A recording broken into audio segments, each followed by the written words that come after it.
look at the funk. Could you stop playing with that radio of yours? I'm trying to get to sleep. Could you stop playing with that radio of yours? I'm trying to get to sleep. Could you stop? Could you stop? I'm trying to get to.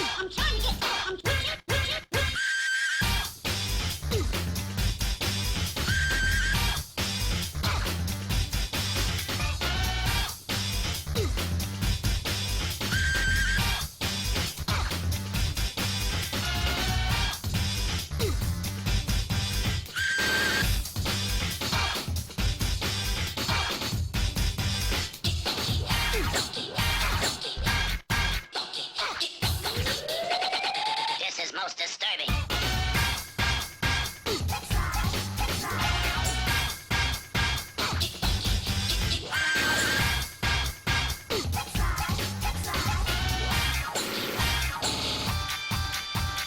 Let's look at the funk.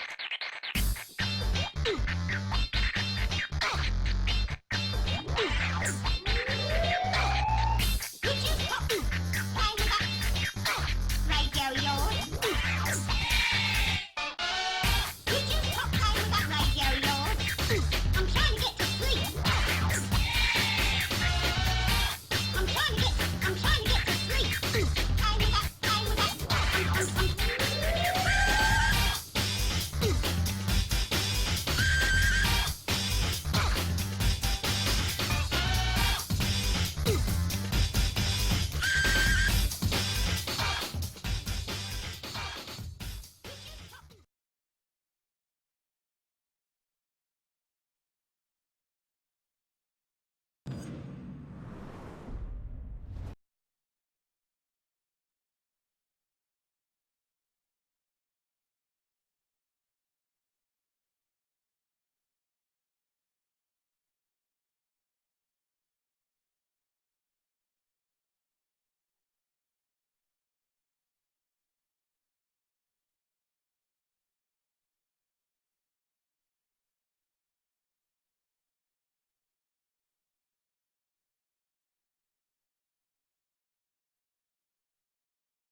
The following contest is scheduled for one fall. Introducing first, from the Congo jungle, weighing in at over 400 pounds, Donkey Kong.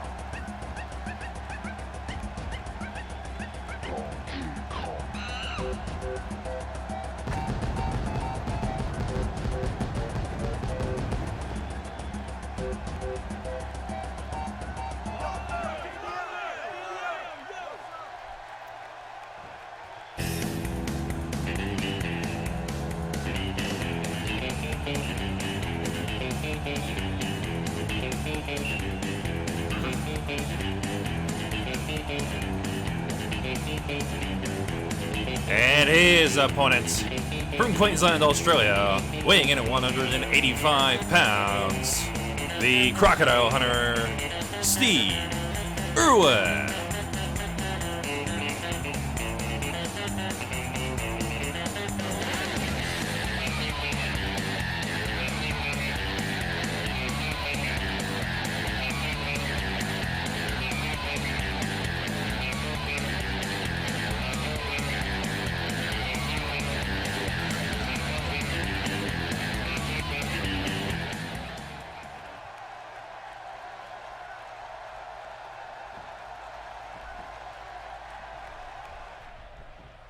There's the bell, and we are underway. And even, ladies and gentlemen, welcome to our scheduled broadcast of Australian Takeover Thursday. I'm ringside commentator David Foster. Joining me always, my partner in crime, Hall of Famer Bruce Johnson. Bruce, oh mate, it's good to be fucking back again. We just had Royal Rumble 2 fucking weeks ago, and oh, what a night that was. And now, after everything's fucking settled down, we're sort of coming back to a regular broadcasting schedule. But yeah, the Royal Rumble, man, she was fun. I'd imagine so, since you made that surprise appearance of the Royal Rumble, entering it at seed number 28 and winning the this year's Royal Rumble, Bruce. So it certainly was a surprise for most of us here, especially myself, because I didn't realize you were actually entering. Yeah, I figured you'd get a kick out of that one, mate. It's pretty fun. Sometimes you gotta get in there and show these blokes that how a real Hall of Famer actually gets shit done, mate. And of course, we're starting things off with Steve Irwin and Donkey Kong, two of the remaining competitors still in the True Blue Championship that we've been holding over the past several months now. Yeah, the True Blue Championship, a single elimination, 32 contestant tournament bracket, and it's been spread over the past couple months. And we're just sort of getting into the thick of it now, getting into the determining our semi-finalists. And now look at this, Steve Irwin going for the big risk. Beautiful missile drop kick right on the DK. Oh, and the fucking ref went down with that one too, mate. Oh, and the big boot connects. Well, big foot in this case, I suppose. Yeah, Steve Irwin and Donkey Kong managed to both win their first round matchup. Shaquille O'Neal losing to Donkey Kong, which was certainly one of the biggest upsets in the True Blue Championship. And also Steve Irwin beating out Skeletor. And now look at this. Banana Slammer coming through. And now DK with the shoulders down. 1, 2. No, and Steve with a kick out of 2.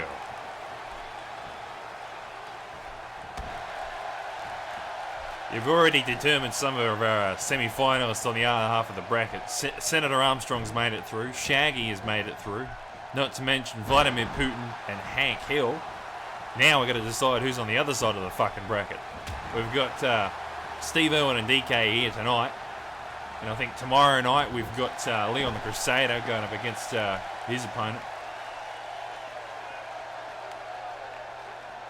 Tomorrow night. Sorry, next week, I should say. My mistake.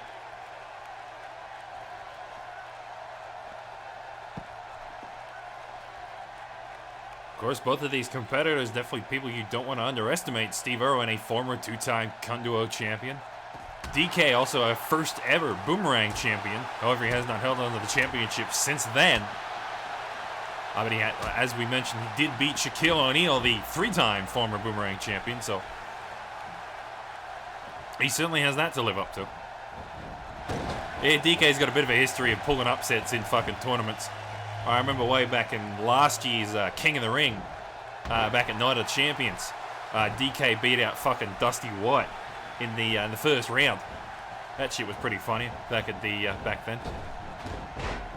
Steve Irwin with a beautiful rolling elbow there.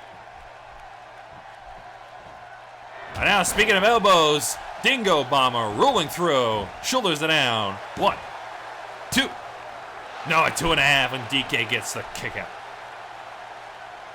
It's going to take a bit more than that if you want to fucking pin the big 8, mate. Steve Irwin, beautiful rolling neck breaker. And now Steve looking to put DK away. Can he do it, though? Oh, look out, cunt. Out back slam coming through. Steve with a quick cover here. 1, 2. No, a 2.5, but DK gets the shoulder up. Well, he's a hard fucking, I would say man, but I don't really think he counts as that. He's a hard superstar to pin down, let me tell you that much. Although I haven't gone toe-to-toe with DK myself, I could just sort of tell, you know. Well, considering you're now the #1 contender for the Outback Championship, I suppose you may end up fighting DK in the future. Yeah, I reckon I could. Need to get back in there and rust off the old joints, I reckon. Like I said, show these kids how it's fucking done. And I proved that point by winning the fucking Royal Rumble. Sure, I was seed 28, but winning's winning, mate. Back to the action, though. Steve Irwin getting a bit fired up here. And now, here we go. Right hook in the right hook. Oh, and a face buster. There we go. I know what's coming next, mate. Look out for the elbow. Down goes DK. Dingo Bomber hits the mark. Here's the cover. 1. Nah, DK gets the fucking rope break, the lucky cat. That's why you gotta drag him away from that fucking ropes, mate. Sure, sometimes the ref might not see it because he's fucking blind as a bat, but 4 times out of 5, he's gonna see that rope break. There you go, cunt. Out back slam. Put him down. Steve Irwin now going for the cover one more time. 1, 2, 3. There's the bell, and what a match. And Steve Irwin was just in control of that entire fucking match. Like, DK got, what, 1 banana slammer, and that was it? Like, Steve Irwin was just in pure, like, that was it. That was the only big move DK got right there. And then the rest of the match was just Steve.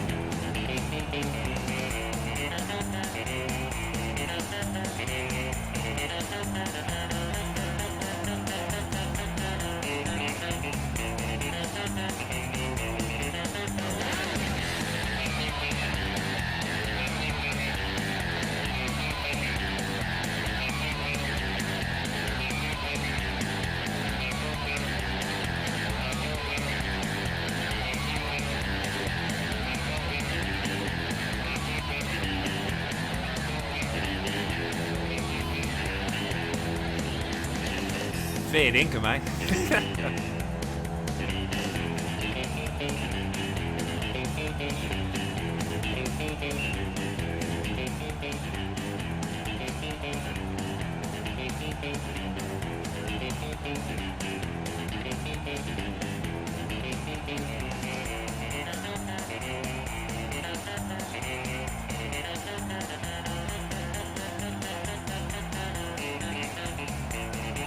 Well, DK got the early advantage of that banana slammer, but after that it was all Steve Irwin. Yeah, fucking 2 dingo bombers, 2 outback slams, and down she fucking goes, mate. Well, Steve Irwin's going to be moving on to the Triple Championship, but don't go anywhere. We got Ken Masters and Picataro coming up next.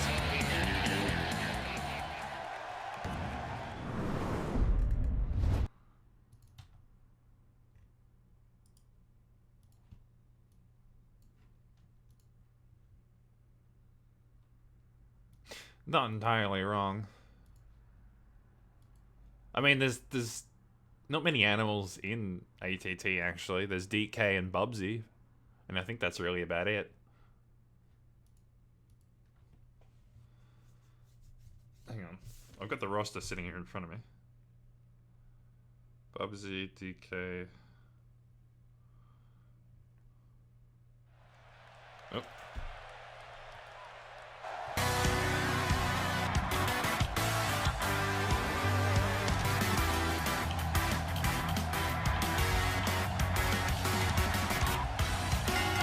The following contest is scheduled for one fall. Introducing first, for the United States, weighing in at 183 pounds, Ken Masters.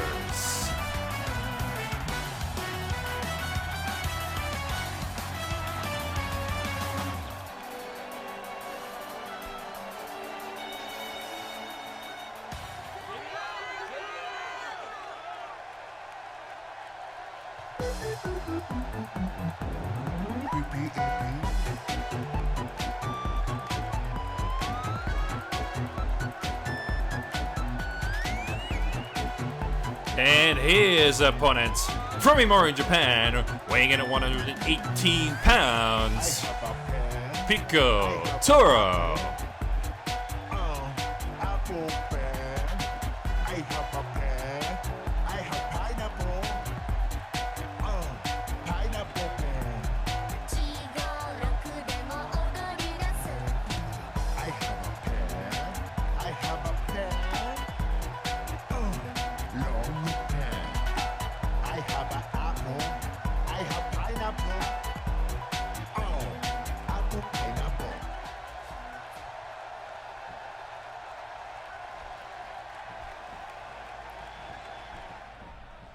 There's the bell, and here we go, Chicago, Illinois. Your second matchup coming up here. Ken Masters and Picataro. 2 superstars who really don't get enough time in the spotlight here at Australian Takeover. Yeah, Picataro has the has the worst win rate, excuse me, out of any superstar here in Australian Takeover. And well, Ken Masters, out of the 5 newcomers, he's gotten the least amount of matchups. But actually, I think him and Mega Man are pretty fucking close though. But Mega Man's been getting a lot of matchups because of his tag team with Pepsi Man.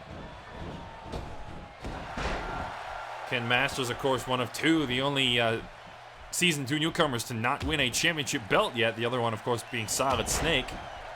Yeah, but he had a fucking rivalry with Armstrong for a few weeks, though, so he certainly made a name for himself during that. So I can put these fucking stats here. There we go, Ken Masters, 16 matchups, 8 wins, so he's sitting at 50% pretty much exactly. Here you got Pikatara over here. Where's he? There he is. 29 matchups, 8 wins. So pretty shocking 27% fucking win rate, mate. So he's not doing too well, if I'm honest. But, I mean, someone has to sit at the bottom. Pikatara, of course, has been around since the start of Australian Takeover Thursday, and it's certainly been one of the more underestimated superstars, as you were just mentioning there, the fact that he has the lowest win rate of any superstar. Yeah, I remember the big thing I reckon Pikatara has done was had that rivalry with the Spoo for a while. I remember the Canadian Devil pissing him off for some reason or another, and yeah, I think Pikatara just fucking snapped and pretty much destroyed him. So it'll be interesting to see if the 2 of them ever meet in the ring again.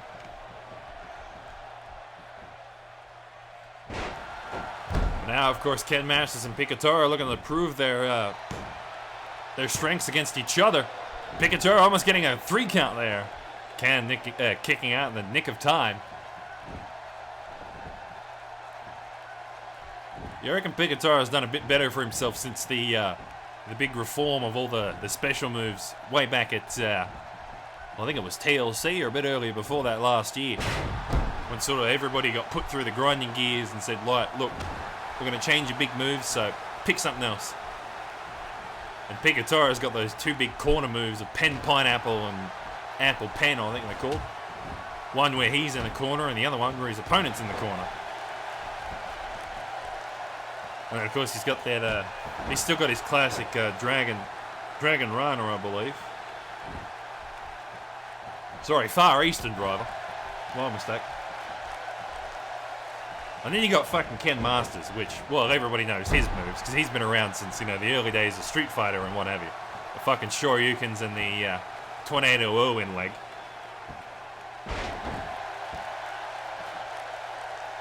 You know, he's such an icon in his fucking home game series. We're pretty lucky to get him here to join us in Australian Takeover.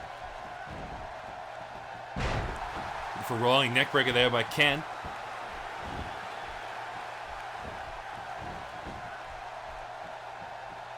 Oh, and the falling fist drop. Well, we've still got, this is only the second matchup tonight. We've still got plenty more matchups coming up later. We Fit and Raven coming up next.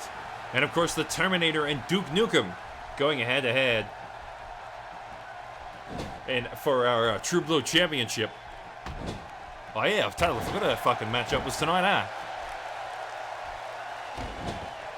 Yeah, Terminator and Duke Nukem tonight as well. And then we've got the other 2 fucking True Blue Championships, I think, next week.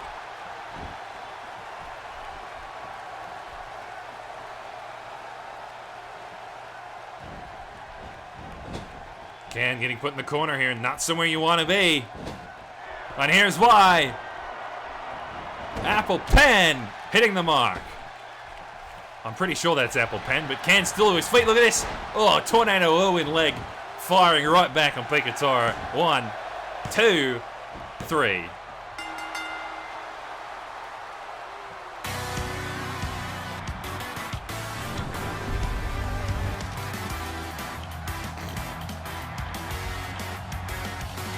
What a fucking no-you that was. It's like, I'm gonna hit you with my signature move, and Ken's like, no, that's cute, kid, I'm gonna hit you with my finisher.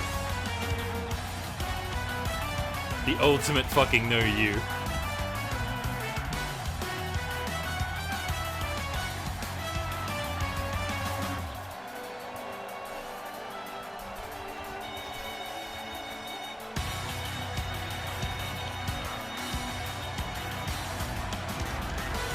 Oh, I have the wrong timers on. Fuck.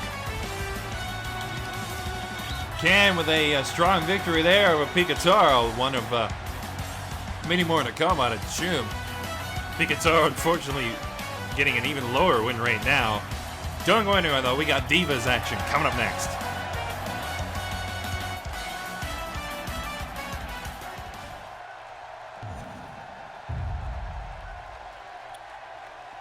Picataro doesn't have any allies. I didn't think so. Who's up now? I just said this. Hello, it's a Divas match, dickhead. Oops.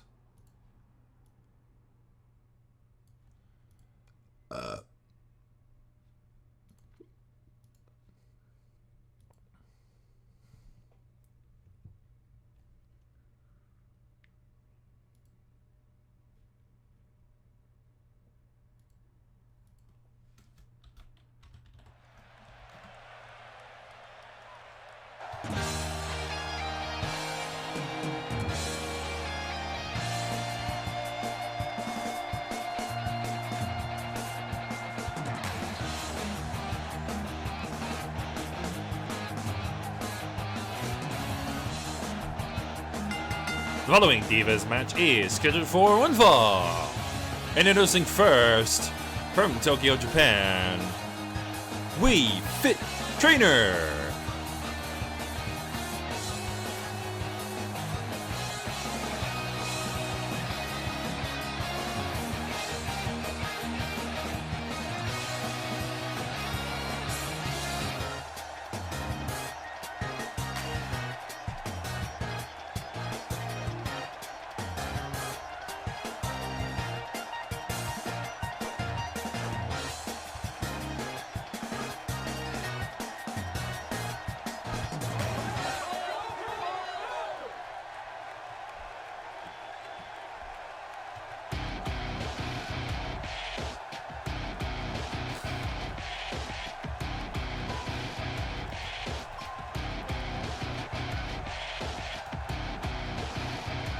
And her opponent from Jump City, Raven.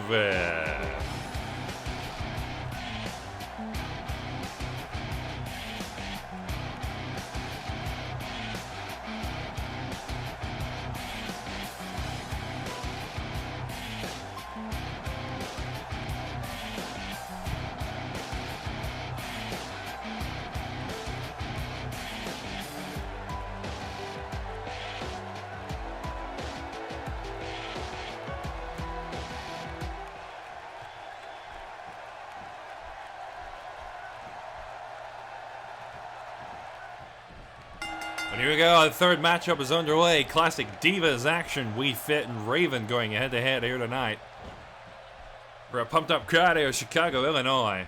Oh yeah, you can't go wrong with a fucking Divas matchup, mate. There might not be many of them in this business, but I tell you what, they always put on a good show when they're in the ring. I've probably said it many times before, but the athleticism that these Divas put on display is fucking brilliant.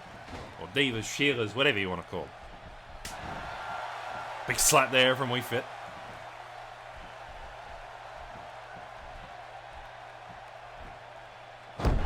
Going over the top rope she goes. But you certainly can't underestimate either of these Divas. Raven, a former two-time Sheila's champion, also holds the record for the longest title reign at 12 weeks. Meanwhile, We Fit has only won the championship once, but that was a big victory, winning it at Money in the Bank Triple Threat last year. There's certainly a big victory for We Fit. Yeah, getting those wins and those really big Divas matchups, or the Sheila's Championship victories, are pretty important. Like, Samus Aran won the 6 Diva over the top rope battle royale last week at fucking Royal Rumble. And Rose White won it before that at Battleground. There's certainly those really big victories that matter. Well, they're the ones you could really brag about, I suppose. And who knows what's going to happen at fucking St. Valentine's Day Massacre. Well, I'm fucking pretty hyped for that one, mate. Brand new pay-per-view event for February. It's going to be great. Yeah, last year we had the Fastlane pay-per-view event, but it's now been changed to the St. Valentine's Day Massacre. Of course, in retrospect for the Valentine's Day. Although it won't actually be held on Valentine's Day. Yeah, I'm going to be too busy getting shit-faced on Valentine's Day, thanks, because it's a Friday. And also our pay-per-view events are at the end of the month, not near the middle of it. But we'll still honour the holiday, I suppose, in some way. And when you think about February, you know, the only holiday that's really in the month is, of course, fucking Valentine's Day, I suppose, so...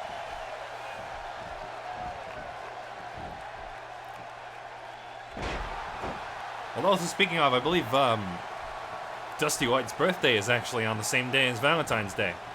Yeah, and his sister's on Christmas. They're sort of a weird family, those two. But more on that in a bit. Look at this. We fit. Head scissor takedown. Beautiful impact. 1, 2. No, 2.5, and Raven gets the kick out. Yeah, she got her fucking down, but not out, mate. These Sheilas won't go down that easy. That's for a fucking fact. Oh, just throwing Raven across the arena with her hair there. Oh, can you fucking imagine that? Just getting pulled by your hair? Like, fuck that. We Fit getting some shots in, trying to keep the momentum up. Raven gets out of trouble, though. Oh, and the big headbutt. Yeah, you really gotta watch out for We Fit and those fucking those head scissor moves, mate. She's got quite a few of them in her arsenal, and it doesn't matter where you are, you're going to get hit by a head scissor move. Oh, look at that, cunt. We Fit coming down to ringside here. Almost was gonna tear up the table, but decided not to. Slams Raven back into the mat. Well, I'm glad she didn't fucking tear up. Oh, hang on. I might speak too soon here. Here we go. You better put the cunt through it, We Fit. I swear to God. I've seen so many people tear up this fucking table and not go through with it. I'd say be a man, but obviously that doesn't fit here. Oh, here we go. Raven getting put on the table. But wait, where's We Fit going? Oh, fuck. Okay, we're going to see a high diver maneuver here, mate. We Fit! Beautiful moonsault right into Raven through the table here. Oh, fuck. There goes me water. The Chicago crowd really loving the table destruction there as Raven and We Fit make their way back to the squared circle here.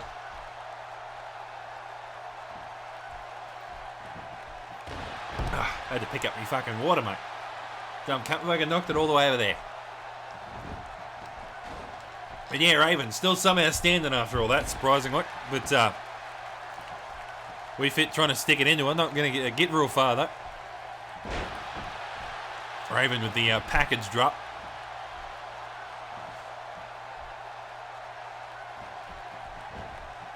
Raven getting a bit fired up here, throwing We Fit right to the referee there. Yeah, surprised the ref almost didn't get fucking knocked out by that one there.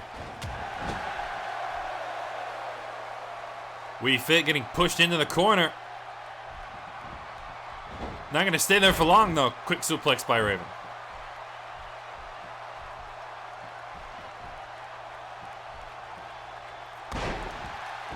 Of course, we've still got plenty more matchups to come. We're only halfway through the night. Terminator and Duke Nukem, of course, that big matchup coming up next. We've also got the good old-fashioned Mario Brothers and Warrior Brothers once again going head-to-head. And our main event, Dusty White and Skeletor going into 1v1. Yeah, Skeletor, of course, was the former Boomerang champion. And now he's going one-on-one with the current Boomerang champion, Dusty White, just to see how he stacks up. We Fit with a beautiful Hurricanrana there out of the corner.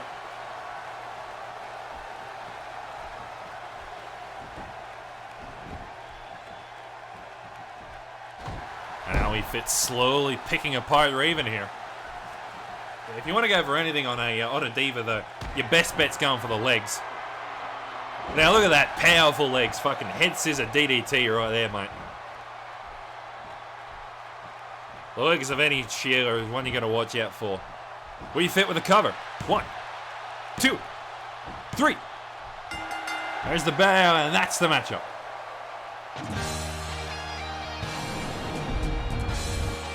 So, how'd going betting on black work for you there, Sushi?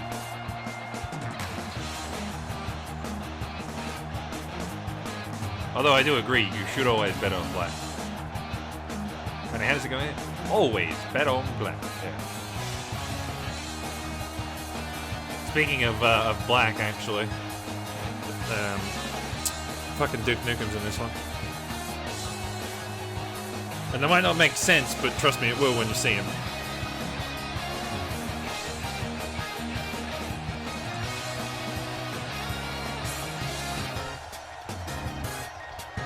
Also, who the fuck are the Kundua champs at the moment? Is it the... It is the Dark Horses, isn't it? I can't fucking remember, to be honest. Alternate Nukem, yeah. I wasn't sure if you knew or not. I'm pretty sure the Dark Horses are still champs. We fail with a strong victory there. Even though Raven had more championship victories, that big impact through the table certainly shook up Raven enough to get the Wii Fin for Wii Fit. Yeah, I'm sure Wii Fit will probably get some more matchups in the future, but don't go anywhere though. We got True Blue tournament action fucking coming up next with the Terminator and Duke Nukem. Oh, I can't wait for this one.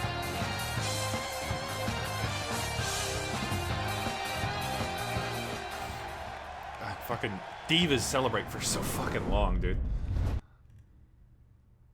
Even Diva tag teams, it's like, why? Alright, Terminator and Duke.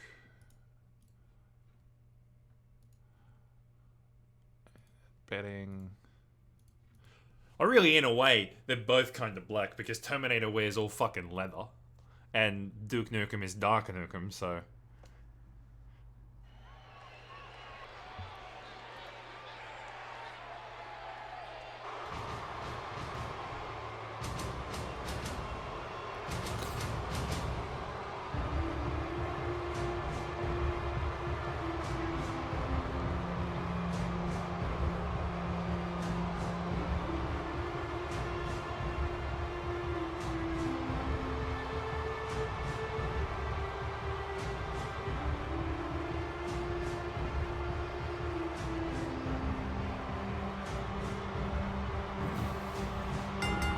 The following contest is scheduled for one fall.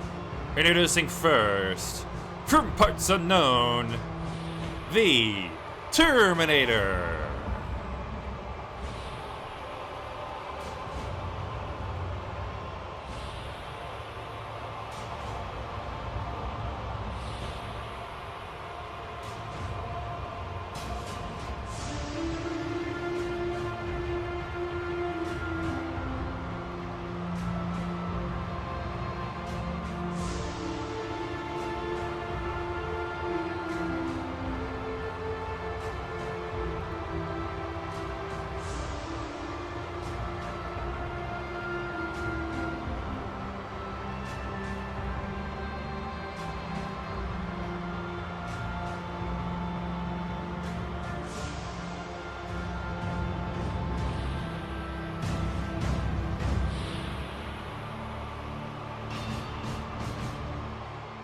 T2.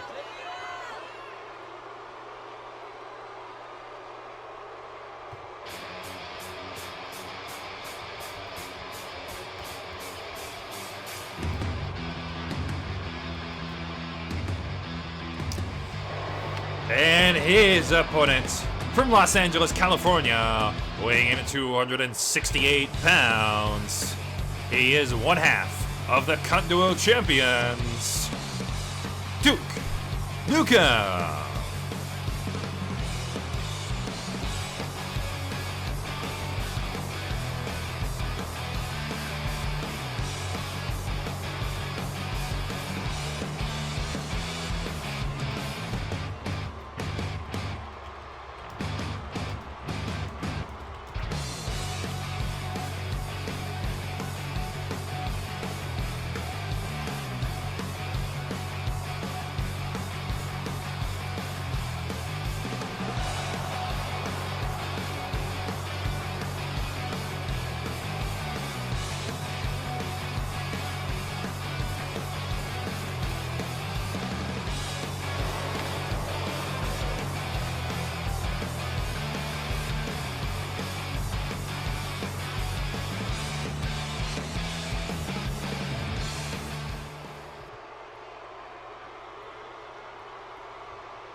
Here we go, the fourth matchup's underway. Two of the biggest heavy hitters in the business going head to head in our True Blue Championship. The Terminator and Duke Nukem. Yeah, fucking Terminator, seed number 2, mate. Of course, a former 4-time Outback fucking champion. Held the championship for 8 weeks. Meanwhile, Duke Nukem, a former Outback champ and the current Cunt Duo champ. These two heavy hitters finally going head to head after they both won their preliminary round matchups. The Terminator beating Ruji twice, I might add, because he wanted a rematch. And the Trash Man losing to Duke Nukem. So now the two big heavy hitters got to go head to head here and find out who goes through to the semi-finals.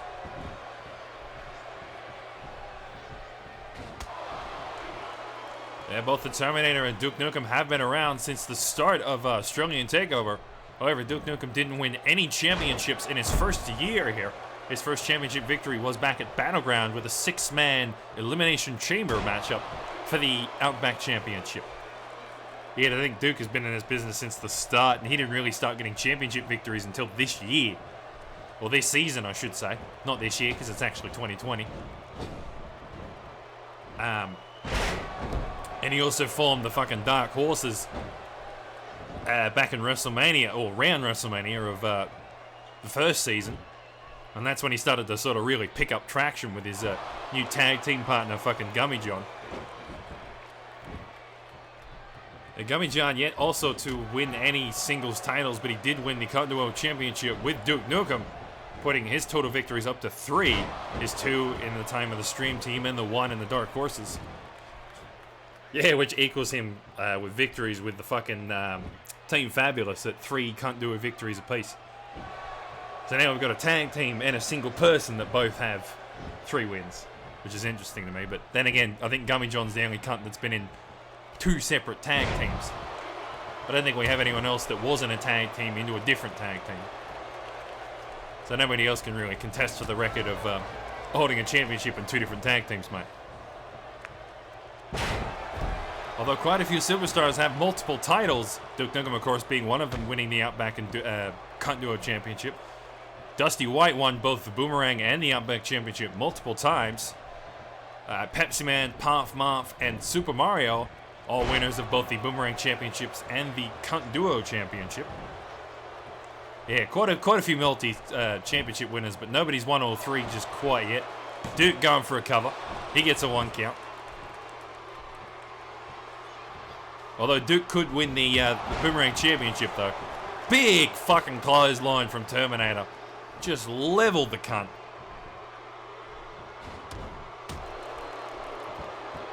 And the only championship that Dusty's really missing out on is the fucking tag team one, but to be honest, I can't see him tag teaming with anybody in the current fucking roster, mate.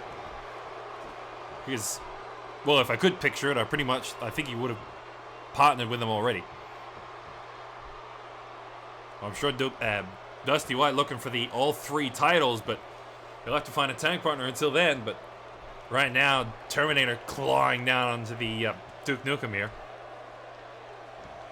You're just sapping his energy away, mate, making him weaker in the body, trying to make his sluggish responses, and well, he's not going to get far, mate. Not with that code breaker getting him out of trouble. And now look at this, Duke Nukem giving Terminator a taste of America with the USA suplexes. Isn't the Terminator American? Well, he spends most of his time in America, I suppose. Terminator with a 2 count, and then he kicks out. And now Terminator firing right back. Terminating knee. Down goes Duke in the center of the ring. Shoulders are down. 1, 2. Now in the 2, and Duke with a kick out. Oh, I do love me some fucking back and forth contest, mate.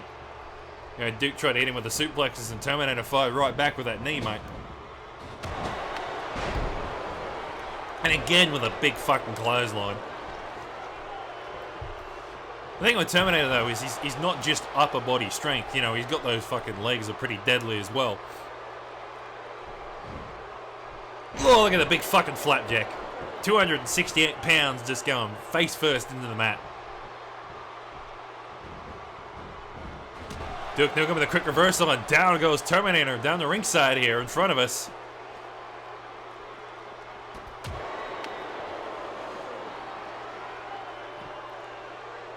Now Duke Nukem with a huge bomb there. Of course, as we mentioned, these two are fighting as part of the True Blue Championship 32-man single elimination tournament. Winner of this one gets the semi-finalist E slot, and they'll be going up against either Leon the Crusader or his opponent. Meanwhile, Steve Irwin won his matchup earlier on tonight, and he'll be going up against either Nico Bellic or Pomf Momph. Although more on that in the following weeks as Duke Nukem lines him up for a come get some. And now Duke shoulders it down. 1, 2. No, a 2.5, and Terminator getting the shoulder up in the nick of time. I mean, the cunt's a former 4-time Outback champion, mate. You really can't underestimate him. You gotta really put the punishment onto him if you want to get that fucking victory. Well, the same goes for Duke Nukem, Outback champ and defending Cunt Duo champ. He's not someone you can underestimate either.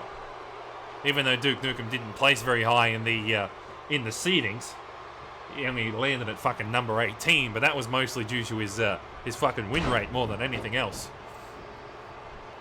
Yeah, funny enough, Duke Nukem actually has the most losses out of any superstar, but because he's been in so many matchups, he hasn't got the one of the lowest win rates. Yeah, I think he's sitting about fucking 44% or something, so it's not terrible. But you really want to be going for 50% or more in this business. You want to win more than you lose. But Duke's had his fair share of big wins. Although he did fail to cash in Money in the Bank at fucking first season, so... And now Duke with a cover here. Almost gets the 3 count with a dirty pen. Yeah, fucking Terminator almost didn't kick out of that one, mate. Using the second rope to his advantage. And now Terminator on the top turnbuckle. Not somewhere you want to be. Big German suplex right across the arena. I don't even know how much fucking Terminator weighs, but let me tell you, it's not fucking light. And now Duke Nukem. You saw the USA suplexes. Now here come the USA power bombs. Well, I was giving him the full American treatment, mate. Here we go. 1, 2, 3. There's the bell, and that's all she wrote.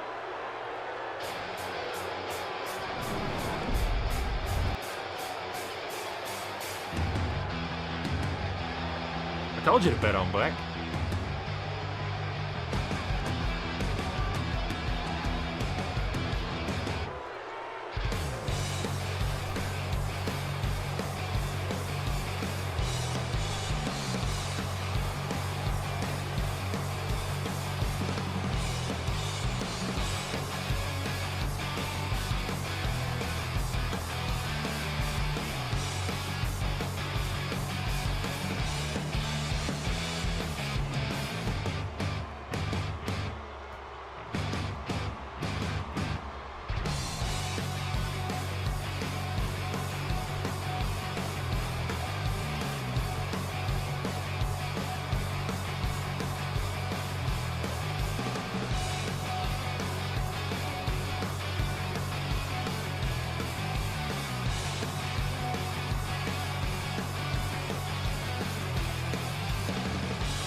Duke Nukem with a strong victory there, finally getting the 3 count on the Terminator. Duke Nukem will move on in the True Blue Championship. Although who will his opponent be, we'll find out in the coming weeks. Don't go anywhere though, tag team action coming up next. The Mario Brothers and the Warrior Brothers.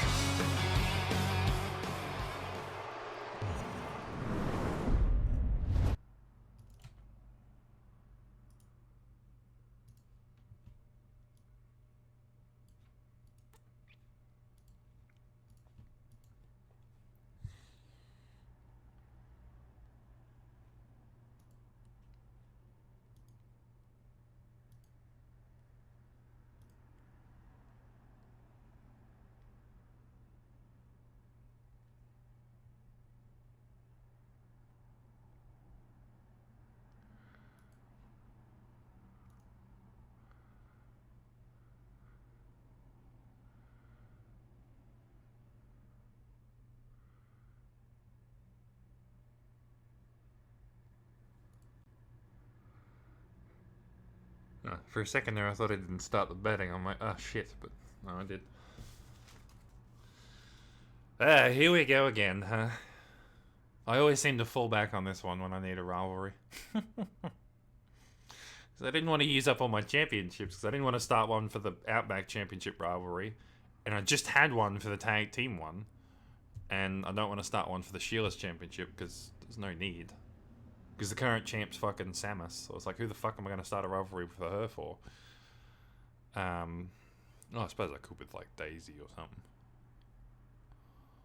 But yeah, I needed a rivalry, so I said, fuck it. Let's just do the classic. You can't go wrong with this, honestly.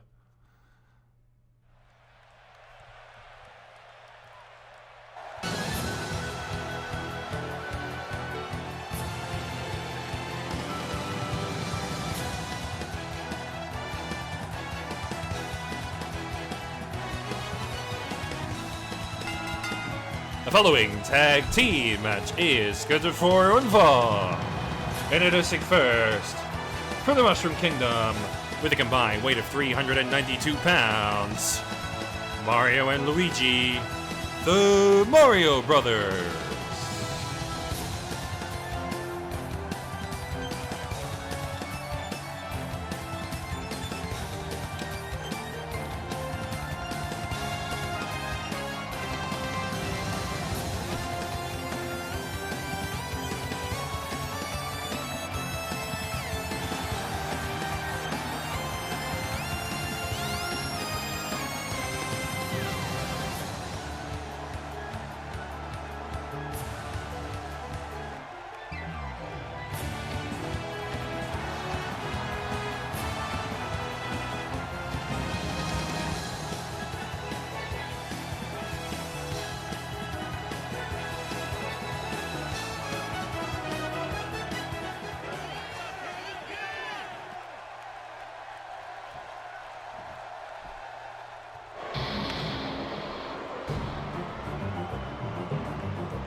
And their opponents from WarioWare Incorporated with a combined weight of 447 pounds, Wario and Waluigi, the Wario Brothers.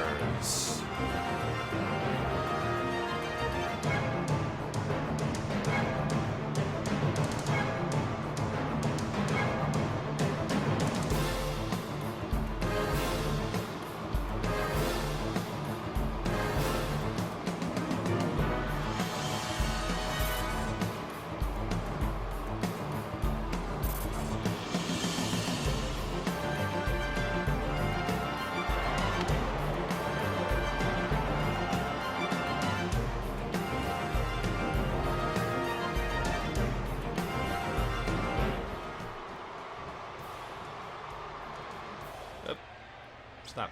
There we go. I accidentally minimized the fucking music window. There's the bell, and we're on your way. The Mario Brothers and the Wario Brothers once again going head-to-head here tonight. Yeah, I think it's good to finally see fucking Luigi again. It's certainly been some time since we've seen him. Since all this fucking shit that's been going on with Mr. L and what have you, but I think he's decided to finally piss off, and Luigi coming back to his brother's side here. And of course, Super Mario and Mr. L had their differences in the past few weeks. But now since Super Mario kicked the absolute shit out of him, I believe Luigi finally coming back to stand by his brother's side and focus their efforts on their true enemies, the Wario Brothers.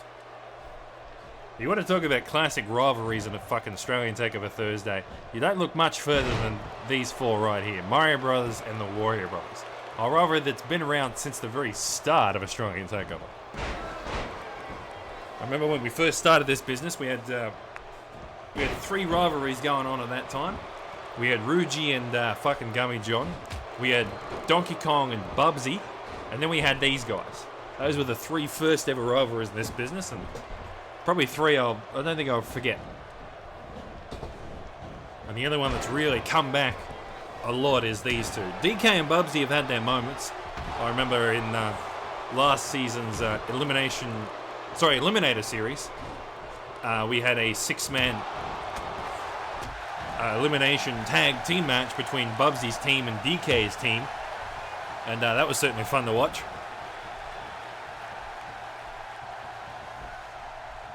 I think DK recruited, what was it, fucking Shaquille O'Neal and Hank Hill. And then Bubsy went around with DK and fucking Vladimir Putin. Back when Vladimir was still hated by the fans. But ever since fucking Money in the Bank came around, they've sort of been a bit more loved by the universe here. Getting back to it though, Super Mario with a quick tag to Luigi here.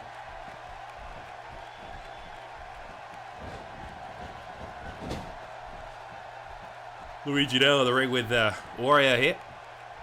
Luigi with a beautiful snap DDT out of the corner. Whoa, Luigi already going to the top rope, mate. Look out, ref. Luigi, beautiful Goomba stomp, hitting the mark. And he's not done yet. Crossbody slamming down on a Wario. Wario quickly back to his feet, though. But Luigi putting him into the ropes, not giving him any chance to fight back into this one. Kitchen sink, down goes Wario. Yeah, Luigi's a hell of a lot more acrobatic than his fucking brother, let me tell you. He might not hit as hard, but he can still fly farther. And there we go, Goomba stomp one more time. Direct hit this time, shoulders are down. He'll get a 2 count for his troubles, and Wario kicks out. I don't think you're going to get a 3 count that easy, mate. Luigi going for that rolling neck breaker, missing the mark, though. Wario goes in for that fucking huge slam.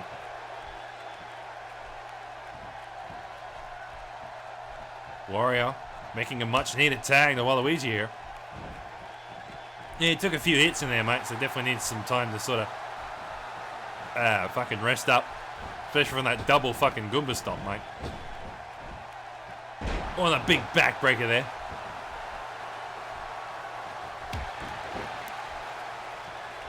So what do you got to watch out for when you fight the Warrior Brothers here? Well, the Warrior Brothers are really strict specialists. Wario's more of an upper body guy, and Waluigi specs in the sort of kicks and what have you.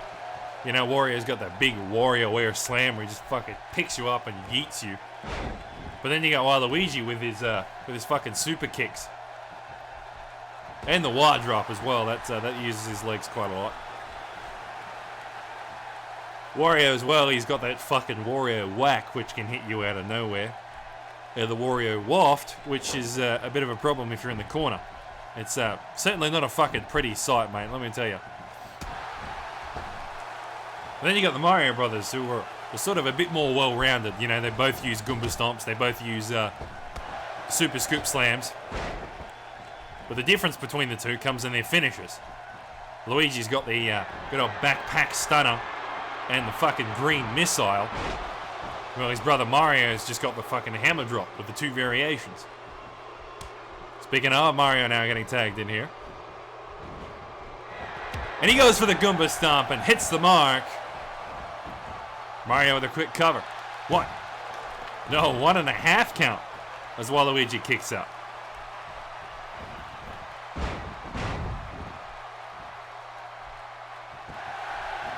Mario not wasting any time. Trying to put the damage on a Waluigi. Oh, here we go. Speaking of finishes. Hammer drop coming through. Look out, cunt. Put it to his face. Quick cover here. Gets a 2.5 count this time as Waluigi kicks out. Well, yeah, Waluigi's certainly taking some fucking punishment in there. Here we go, airplane spin, mate. A move I think we only really ever see when these 4 are in the fucking ring. Waluigi quickly trying to get out of trouble. Not getting very far, though, as he gets Irish whipped right into a backbreaker. Mario, another quick cover. He'll get a 2 count once more. You might not think there's much merit in pinning your opponent a lot, but the more you go for those pinfalls, the more your opponent's got to kick out, the more stamina they use, the more you wear them down. So, in a way, it does kind of work. Although I haven't really seen it work to its full effect yet.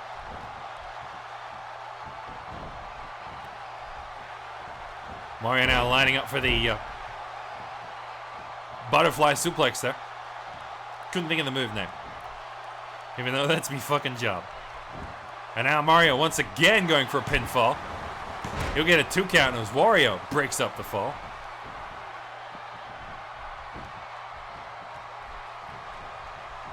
Yeah, Luigi fucking not really on top of the intercept there, mate. I'm sure you'll get it eventually. That's really the thing about fucking tag team matchups. There's another cunt you've got to worry about. It's not just you and your opponent.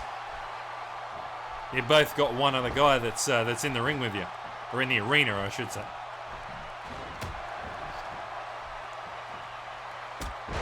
Big boot there from Waluigi. And that was he makes the quick tag back to Wario. Wario just fucking strolls in with the big headbutt there. Luigi goes for the fucking super scoop slam and misses the mark. Yeah, Wario with a big reversal there. Now, we're going to really put the damage on.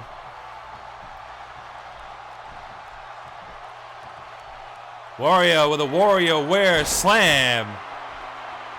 And he goes for the cover. Mario with a quick break up at 1.5.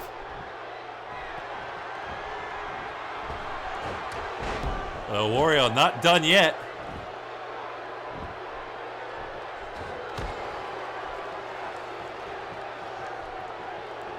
Luigi back to his feet, trying to find a foothold again after losing that big momentum gain for the Super Scoop Slam.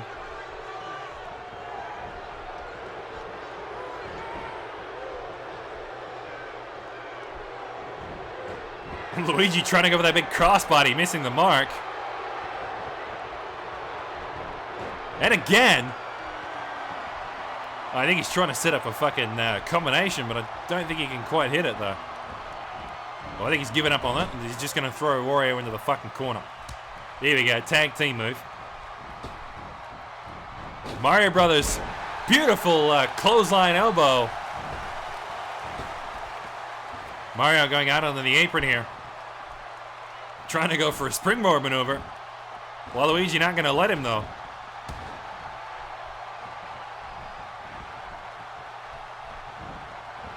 And over the top rope he goes. Yeah, I think Mario might have picked the wrong side to put Wario down, that's for sure.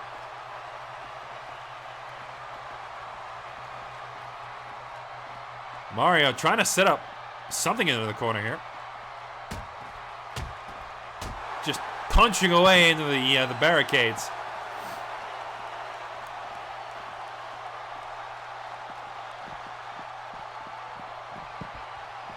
Waluigi finally stepping in there, keeping Mario occupied. Wario returning to the ring, but now what's Waluigi gonna do? Well, he put him back into the ring. Yeah, nice of him.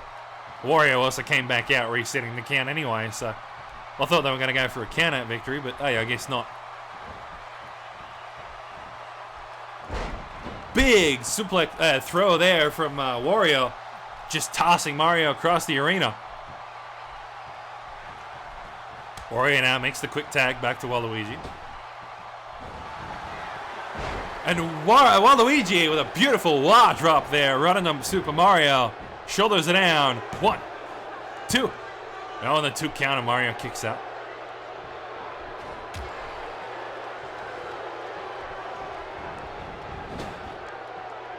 Oh, I don't know about you, mate, but I've been fucking tired ever since this morning. The sleep schedule's been kind of fucked. But we should be able to get through tonight. We've only got one more matchup for tonight. Then we've got next week's program coming up.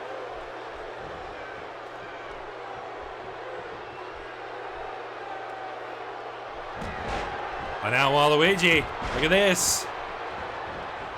Dodges a clothesline. Beautiful kick there. And now into the corner we go. Waluigi lining up the super kick, but he misses the mark. Big German suplex by Mario.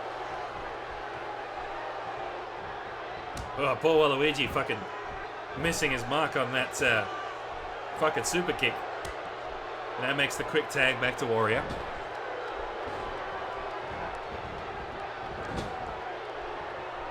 Well, in the corner we go. Not so where you ought to be. It's Wario.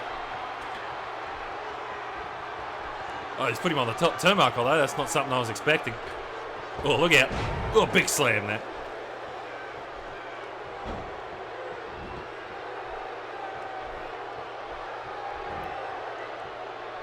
Wario, what's he got in store here?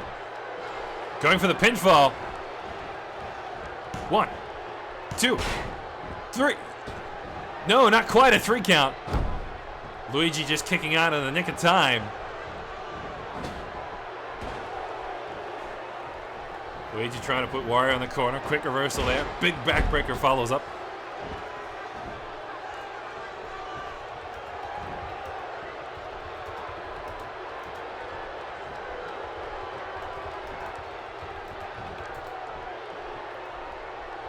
And now Wario, big slam here.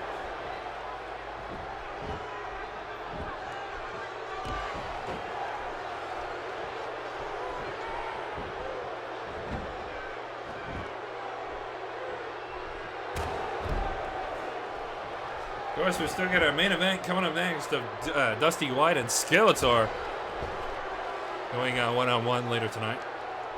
Yeah, the fucking former Boomerang champ going up against the current Boomerang champ. Should be good fun. Wario once again going for a pinfall. Mario breaks up the 3 count.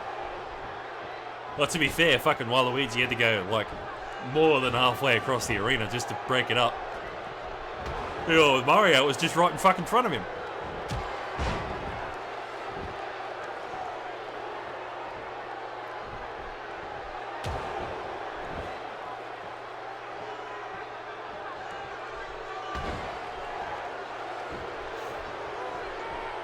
Wario's starting to slow down here, slowly but truly running out of stamina here. Makes the needed tag to Waluigi. Yeah, let the fresh man do the work. Well, it's certainly been a good back and forth contest between these two fucking look at these two tag teams here, mate. Oh, Mario with the quick intercept here. Oh, and there's the 3 count right there.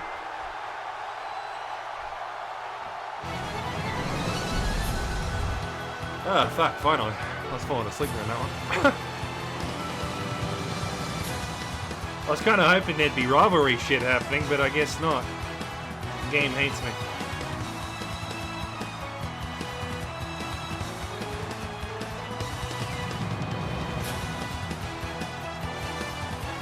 Ugh.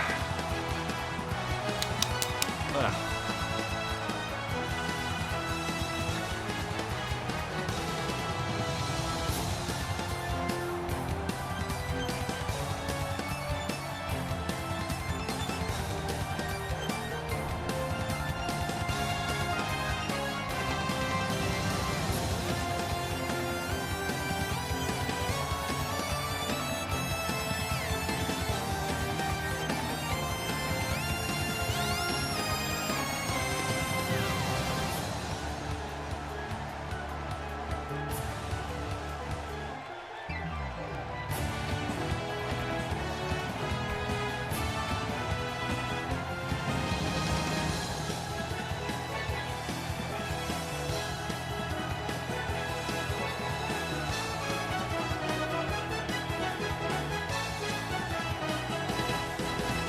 Mario Brothers with a strong victory there over their longtime rivals, the Wario Brothers. Yeah, it took a while, but they finally got the big victory in the end, and I'm sure that'll definitely help the momentum. Don't go anywhere though, we got Dusty White and Skeletor coming up next.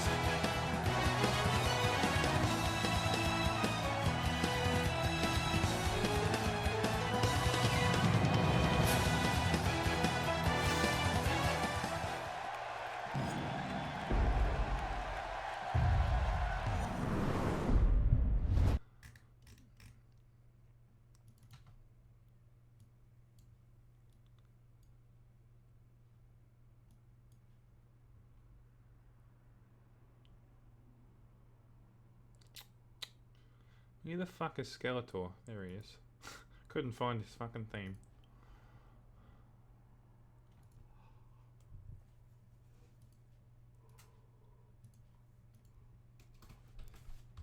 My betting is not biased. Not one bit.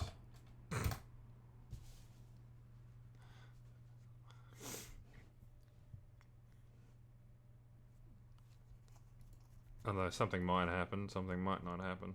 I'd prefer if something did happen because, well, it's more entertaining that way. That's the only reason why I do these fucking rivalries.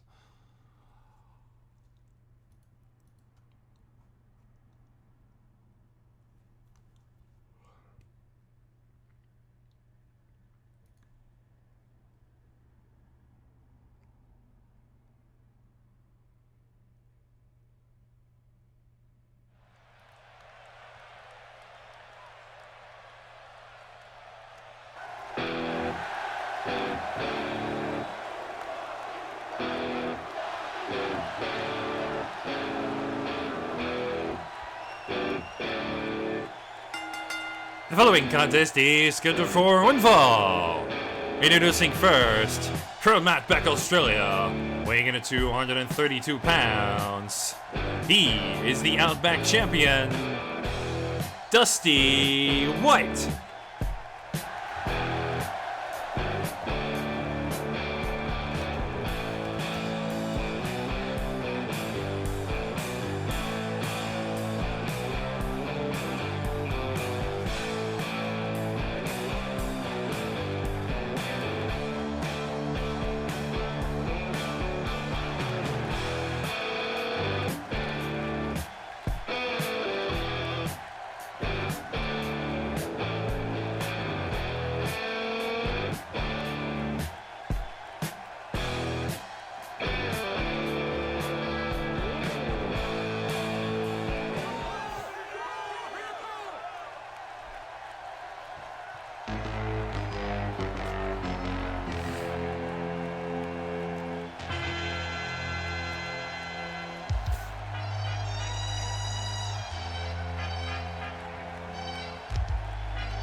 And his opponent, from Castle Grayskull, weighing in at 220 pounds, Skeletor.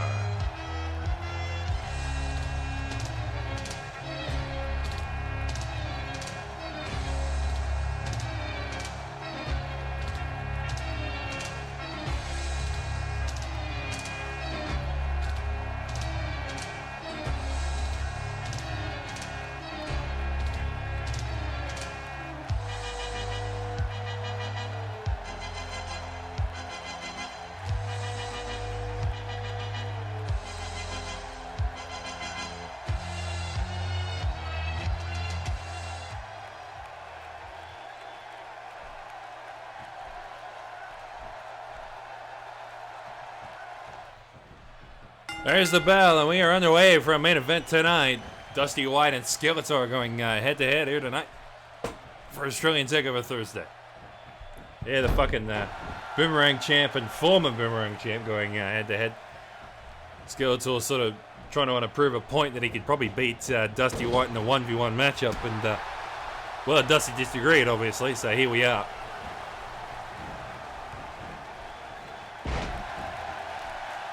Dusty White, of course, also a two-time Outback champion and a three-time Boomerang champion. He's held on to the Outback Championship for 20 weeks in the past, and he's also held on to the Boomerang Championship for 12 weeks. Yeah, fucking Dusty's pretty much set just about every record under the sun. Big boot there. But, although the one thing he has failed to do, though, is stay in the fucking Triple Championship, because he lost to Senator Armstrong. He might have won the first round against the Spoo, but, I mean, he was the number one seed. He fucking ought to win it, but he lost to Senator Armstrong in the following round, so the Triple Championship is one belt that Dusty won't be getting his hands on.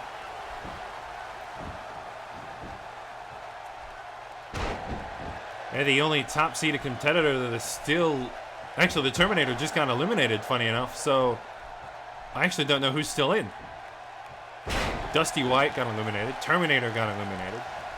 So did Shaquille O'Neal at seed number 3. Little Mac at seed number 4. Pepsi Man at seed number 5 lost to Hank Hill. Puff Muff is seed number 6. He's the only one still in. Seed number 7 was Big Gay Al. He lost in the first round. Seed number 8 was somebody. RoboCop. He lost to Mega Man. Shaggy is seed number 9. He's still in. So seeds numbers 6 and 9 are pretty much the two top contenders still in the True Blue Championship. That either goes to show that anything can happen on Australian Takeover Thursday, or that our seeding system is shit. Well, to be fair, we did base it on how many championships they've won, the win rate, and well, yeah, that's pretty much all we based it on, was the win rates and the championship wins. Like, Dusty White's the top seeded competitor because he's in the top 3 for win rates, and he's got the most championship wins out of anybody. And he still lost anyway, so it didn't matter.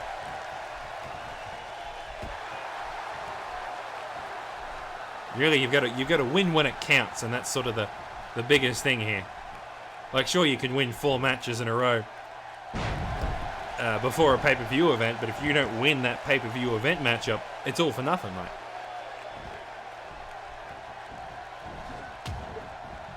That's the eye with a big boot there as the counter.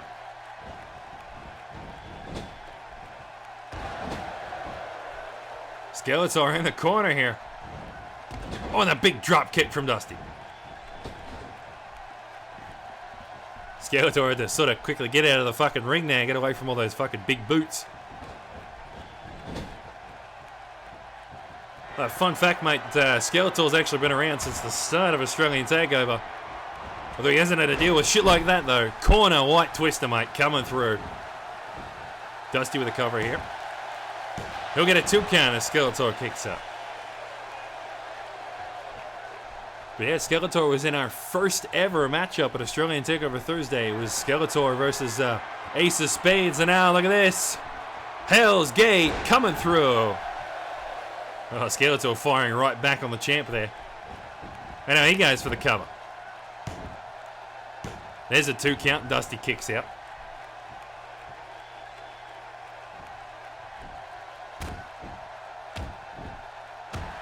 Well, I don't know if you if you've noticed as well. The back of Dusty's fucking vest has changed. It doesn't say champion anymore. It actually just says outlaw. Although I think it happened way back when he first won the Boomerang Championship, because the Outback Champion attire that he had didn't really fit the fact that he was Boomerang Champ, not Outback Champ. So I don't know if you noticed that one, but yeah, fun fact. Guess you're full of fun facts tonight, Bruce. Yeah, fucking. Oh, I was trying to think of another one to follow up there, but I couldn't really think of anything.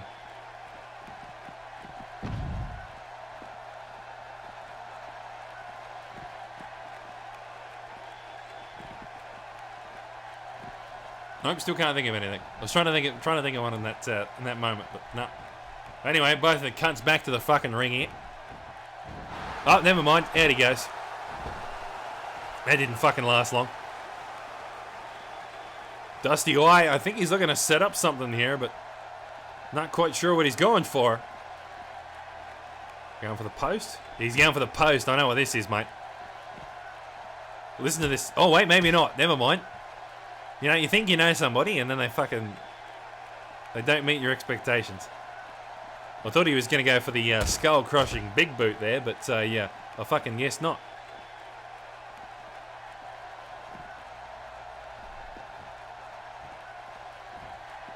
Dusty and Skeletor quickly returning to the ring to reset the count. Where are we going to go? We're going to go outside, we're going to go inside, boys. You got to decide where you want to be. Right, both on the inside. No, back out we go again.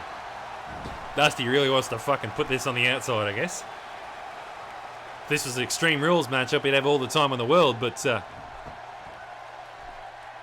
he's got to pick his moments outside the ring. He's only really got a 10 count. I would say 10 seconds, but the ref doesn't count every second.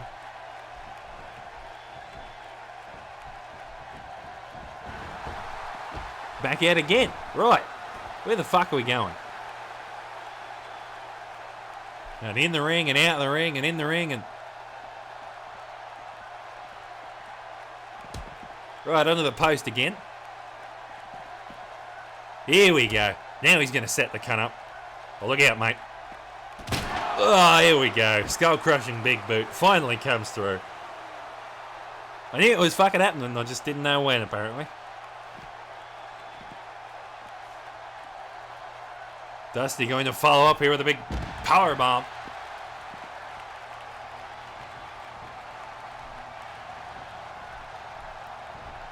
Dusty in the squared circle, not going to go out. He's going to wait for Skeletor this time.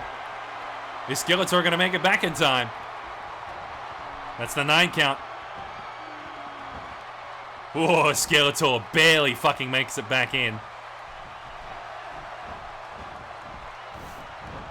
Almost surprised that Dusty didn't get fucking caught with his pants down with all that taunting.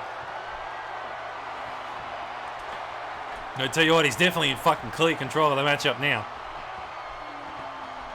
Skeletor really needs to fucking turn things around, mate. Look out, rolling slam.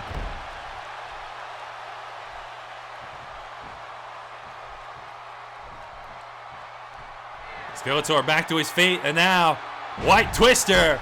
Oh, that's busting him open. Dusty with a quick cover. 1, 2. No, a 2.5, and Skeletor gets the kick out. Wait, how can you bust him open? He's a fucking skeleton. Hello? Do skeletons bleed? I don't think they do. You could probably give him a fucking fracture, though. I know that's for sure, certain. And I'd assume that's what he's fucking done to him. With that skull-crushing big boot, aptly named, funny enough. And that sort of White Twister just sort of put on the finishing touches.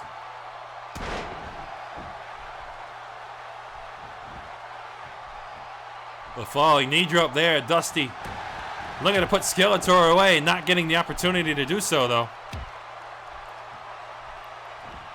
On the big knee, and down goes Dusty to ringside.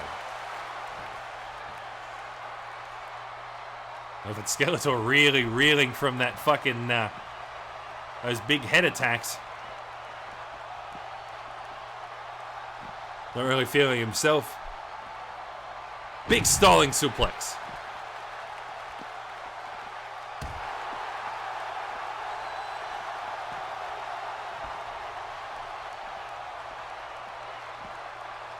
Now again with the reverse German suplex.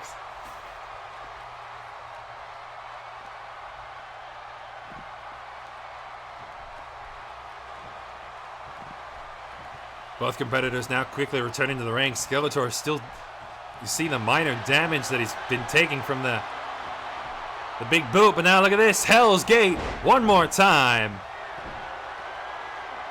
Oh, but getting out for the pinfall though. Oh yeah, there we go. 1, 2, no, not a 3 count as Dusty gets the kick out.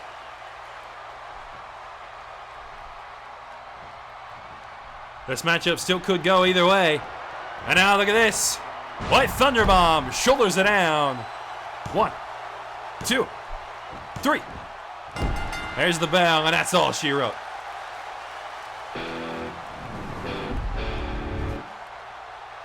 And now look who's come out here. Sam Rye challenging the champ for the belt again. Even though Dusty White successfully defended it at Royal Rumble. Well, that's all from us tonight at Australian Takeover Thursday. We'll see you next week. Same time, same place. Okay, so. Don't go anywhere because the next lot of matchups is coming up next. We just do 6 matchups, commercial break, 6 matchups, but it's technically 2 separate weeks, hence the first half part of the thing. So I'm going to set up the next lot of matchups as we go to a commercial break. So I'll see you all then.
the fucking tag matchups tonight. I only wanted there to be 2, but I guess there's going to be 3, and I'm not going to have a choice in the matter because fucking rivalries. But whatever, hopefully they're spaced out enough.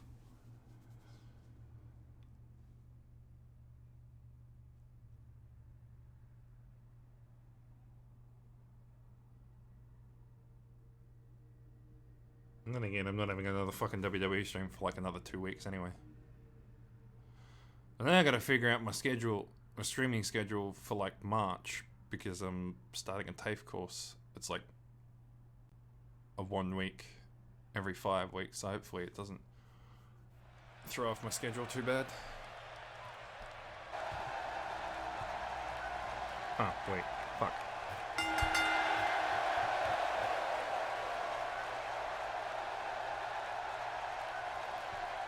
B-U-L-O-U-S. The following tag team match is scheduled for one fall.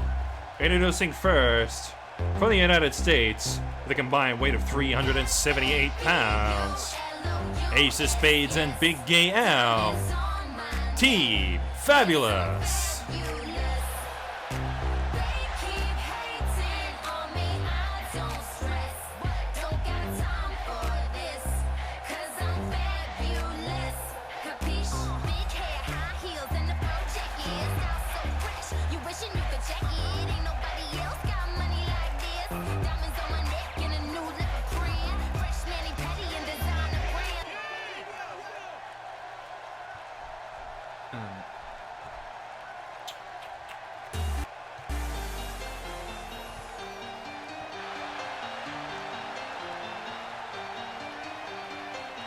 And their opponents, from South Korea and Dr. White's lab, Pepsi Man and Mega Man, the Blue Man Group.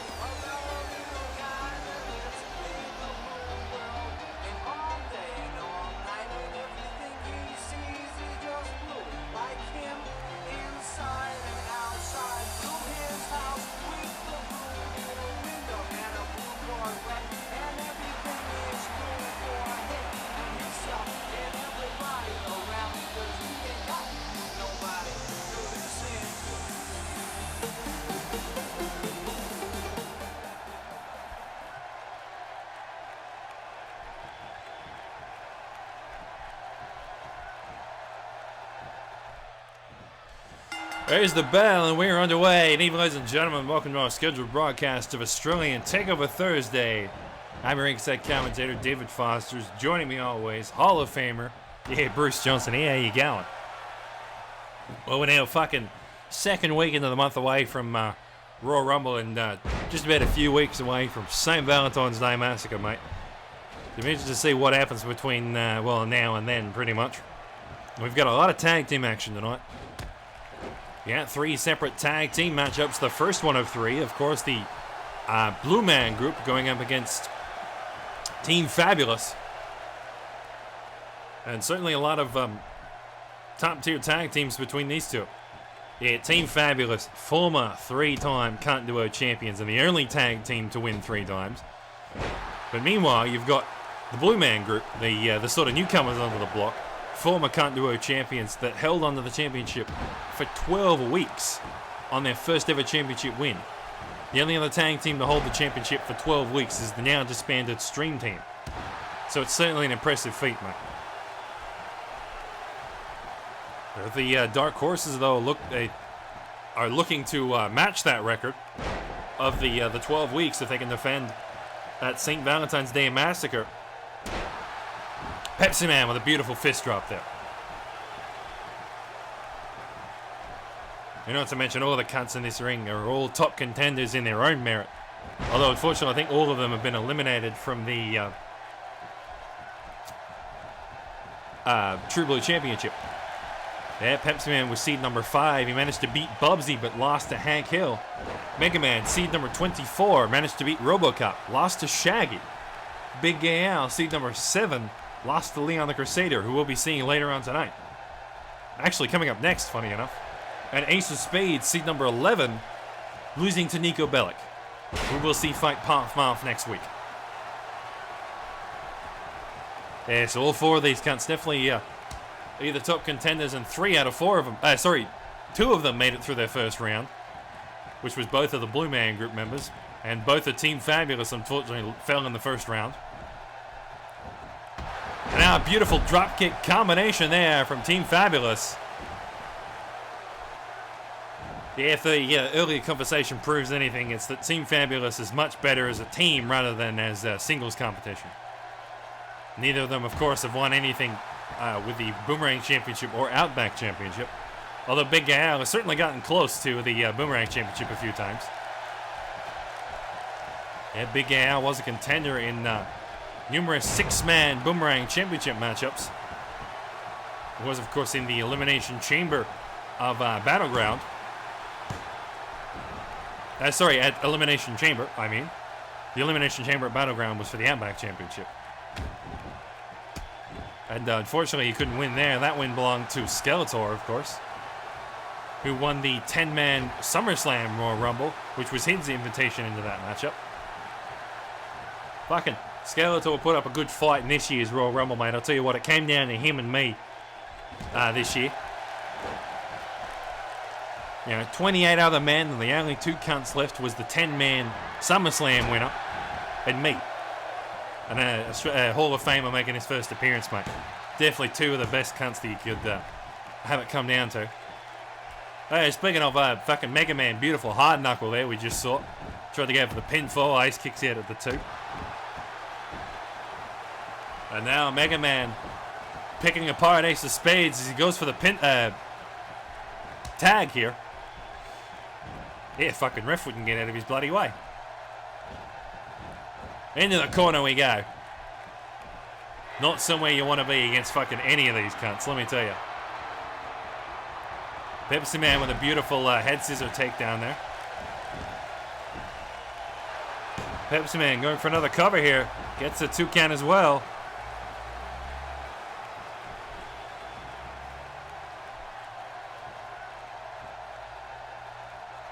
Now Pepsi Man picking apart Ace of Spades here.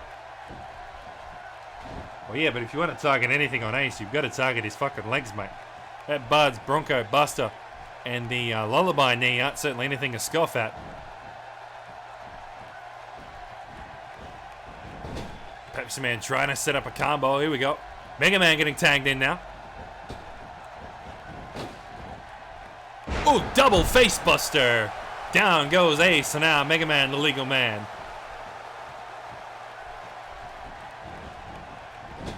And now into the corner one more time.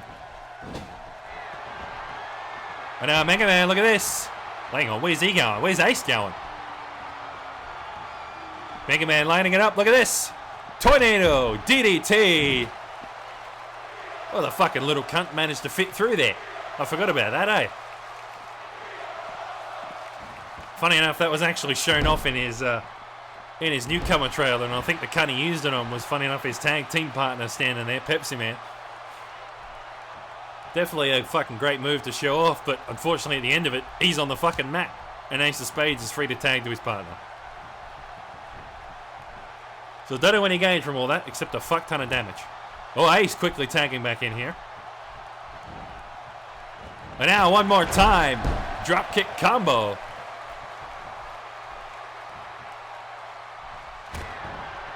Ace not wanting, Big Al not wanting to be in the ring for too long here. Ace pulling off a quick lullaby knee though. Manages to get a 2 count. Mega Man kicks up.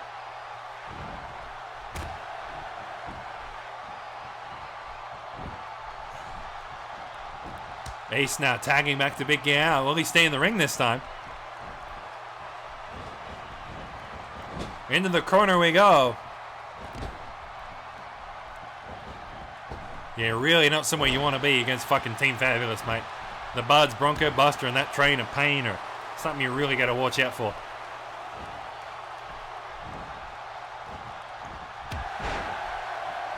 Mega Man with a quick armbar.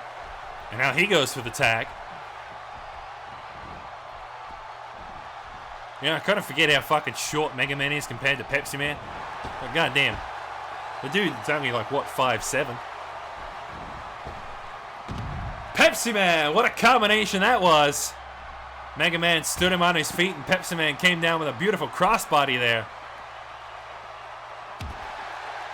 And now the Blue Man group working pretty well together there, right until the end there. Big Gal getting a neck breaker on a Pepsi Man. Both the Blue Man group keeping Big Gal occupied on the outside. Remember, Pepsi Man and Big Gal are the legal men here. They've both got to make it into the ring before the 10 count. Pepsi Man manages to do so. But Pepsi Man goes back outside, resetting the count. And now look at this. Beautiful back kick there. The Blue Man group absolutely beating the shit out of Big Gal on ringside here. Whoop, David goes fucking Mega Man. Pepsi Man sort of accidentally took him out with the body of fucking Big Gal. Oh, look out, right into the steel steps, cunt.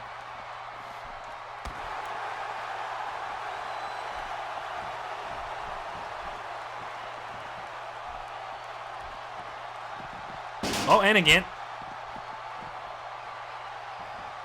Hey, if it ain't broke, don't fix it. Pepsi Man now inside the arena. Ref up to a 7 count. Big Gal returns to the ring. And now Pepsi Man lining up the Pepsi punch. Down goes Big Gal. And now shoulders are down. 1, 2. No, 2.5 as Big Gal gets the kick out.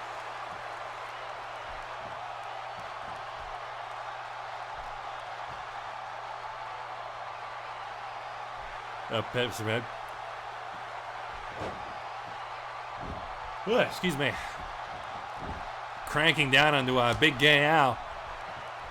As Mega Man gets tagged in now. Now into the corner we go. Mega Man. Oh, beautiful face buster right into the top rope there. That's a move you don't see too often, mate. And now Mega Man with a quick cover here. Big Gal gets the kick out of 2. Oh, Pepsi Man with a hard knuckle. He just fucking broke open Ace of Spades there. I guess he's been learning a thing or two from his fucking tag partner.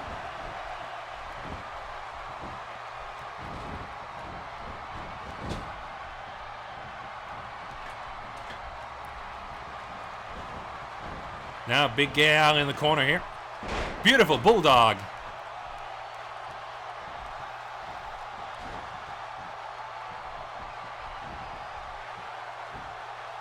Mega Man trying to go for Hurricanrana. Not much luck as he gets powerbombed instead.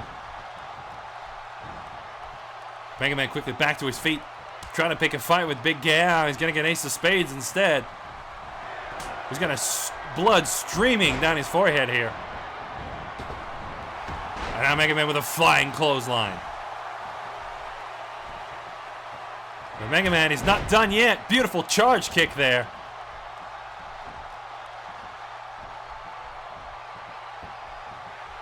Mega Man shoulders it down here. 1, 2. No, it's 2.5 as Ace somehow manages to kick out. But Pepsi Man on point with these interceptions.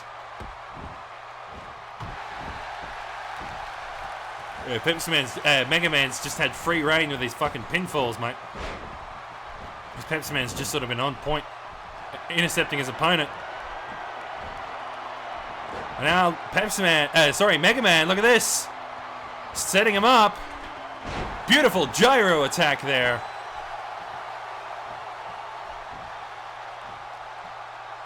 And now one more time, shoulders are down. 1, 2, 3. There's the bell, and that's all she wrote.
Well, the Blue Man Group certainly took a lot of effort to get that victory, but they got it in the end. Beating the former three-time Continental champions is certainly a feat to behold. I'm sure they'll get some more matchups in the future. Don't go anyway, though. We got Leon the Crusader and Sergeant Silent Derp. Okay, coming up next.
The following contest is scheduled for one fall.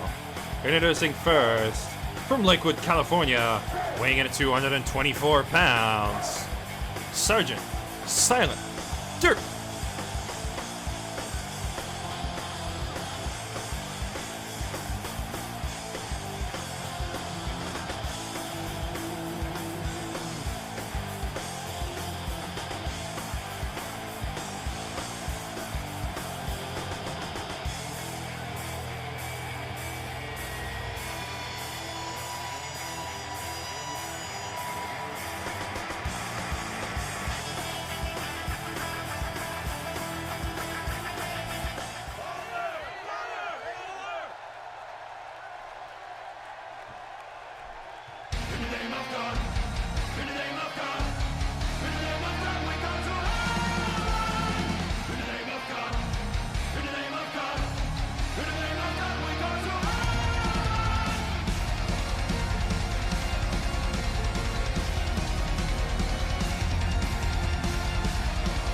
And his opponent from Jerusalem, weighing in at 176 pounds, Leon the Crusader.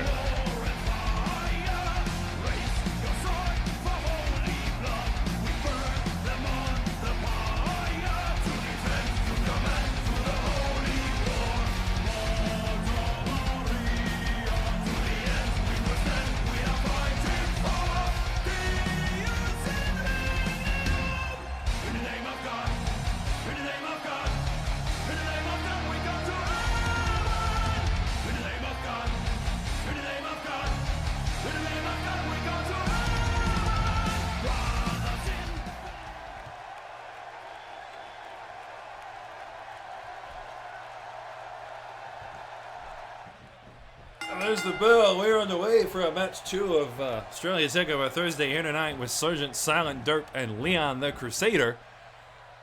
Going head-to-head here tonight for the True Blue Championship seeding. Bracket, I should say. Hang on a minute, though. Didn't Silent lose his fucking first matchup against Mr. L? Oh, I suppose Mr. L pissed off, didn't he? So that explains that then, doesn't it?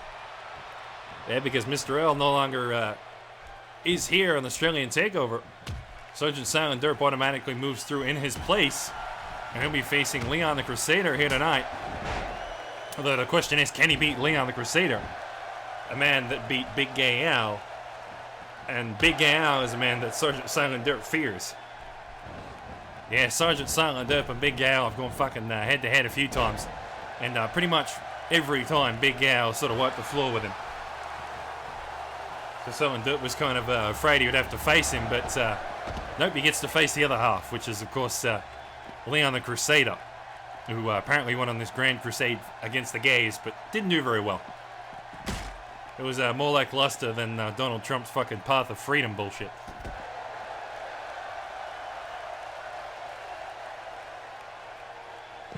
Well, of course, we've still got many great matchups to come. We got more tag team action coming up next with the True Blue Aussies.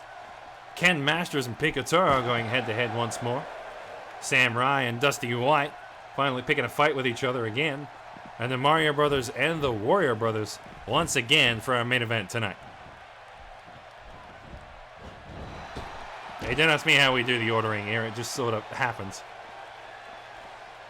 We tried to break up the fucking tag team matchups anyway, so they're not getting too strenuous.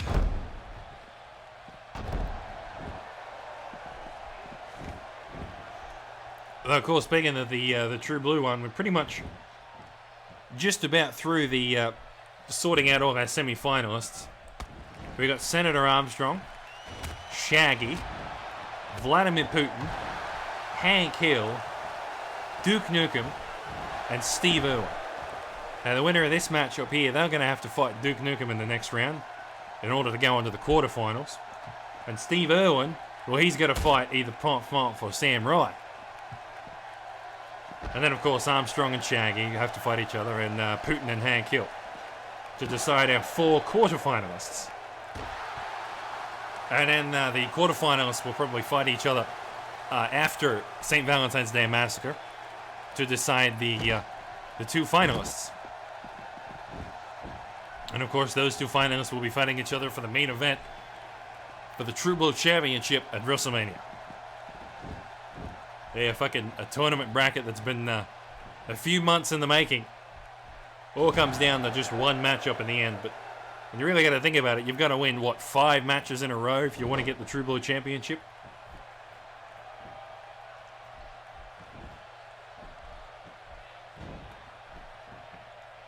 You know, 4 just to get to the finals itself, and then an all-important 5th win gets you the True Blue Championship. And as we said before, pretty much all of the top seeds have been eliminated at this point. Parf at seed number 6 is the only seed still standing. For comparison, Silent Derp is seed number 23, Leon the Crusader seed number 26. Both of them pretty far down on the seeding. Silent Derp is a Season 1 Royal Rumble winner, though, and of course a former Cunt Duo champion. Certainly a man you can't underestimate. Meanwhile, Leon the Crusader is just a man with a really good win rate, pretty much. Well, I wouldn't say really good, but he's certainly been doing his part. It's sitting on just about 50%. So it's certainly nothing to scoff at, that's for sure. Oh, Silent Derp with a big boot there. With a big stomp, more like it, just coming down onto Leon there.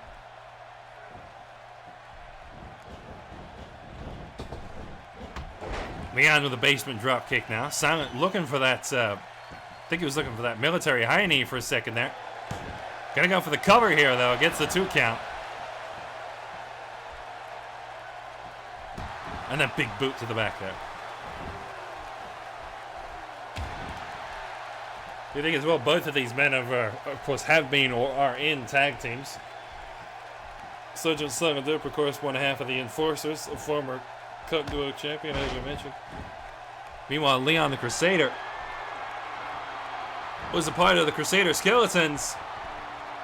And he did shit like this. Crusader kick. Divine kick coming through there. And now he goes for a cover. 1, 2. Now in Silent with a kick out of 2.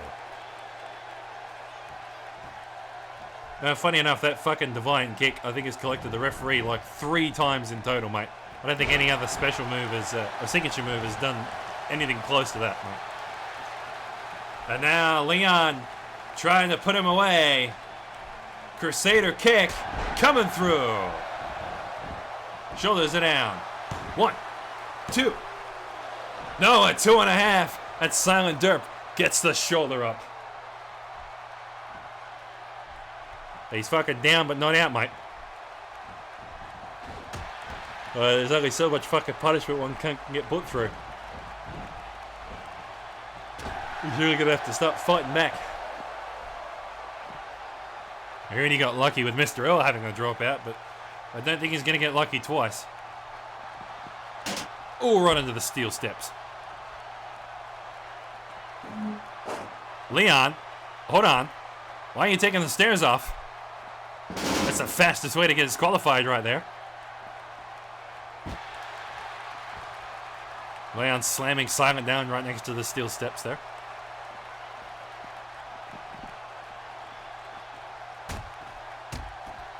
And now a couple of right hooks into Silent there. As Leon makes his way back to the squared circle. Silent Derp up to the 8 count now. And he makes it back in.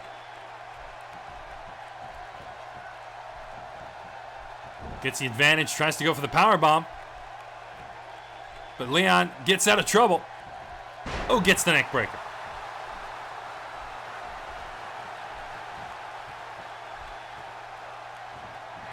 And now Leon, look at this. Holy slam coming through. Down goes Silent, but is he out though? Shoulders are down. 1, 2, 3. There's the bell, and that's all she wrote. Ref didn't see the rope break. Rip.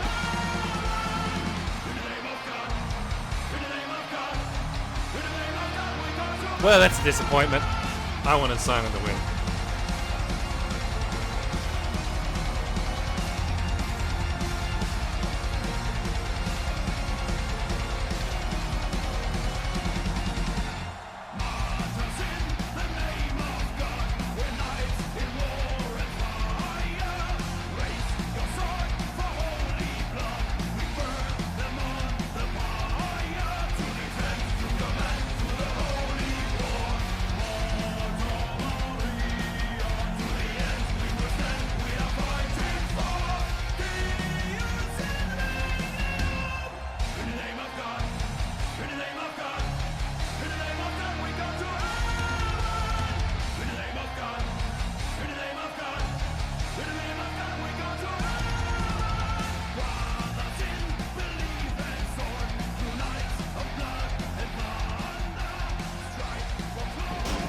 Leon getting a strong victory there over Silent. He will move on and face Duke Nukem in the semifinals.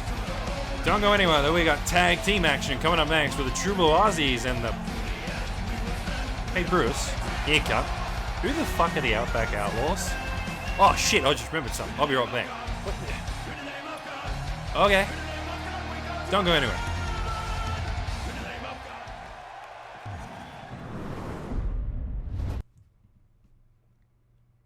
Wait, did I hit exit? I did, I'm a dumbass.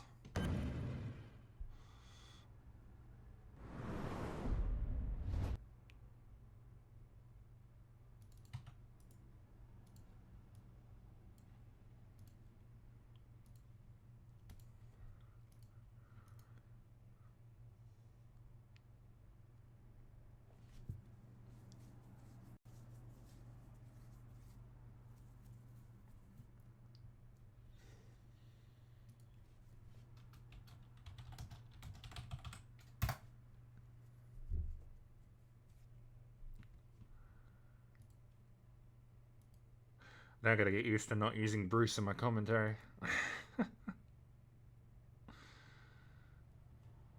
Because I've gotten so used to switching between the voices that, like, I gotta remember that Bruce is in the fucking ring. I can't use his accent. I've gotta use my normal one.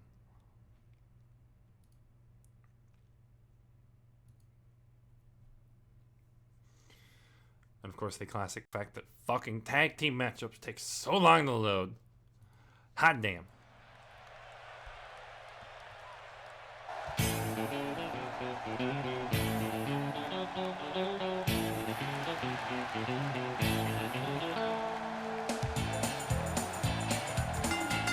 The following tag team match is scheduled for one fall. Introducing first, from Outback, Australia, with a combined weight of 355 pounds. Crocodile Dundee and Steve Irwin, the True Blue Aussies.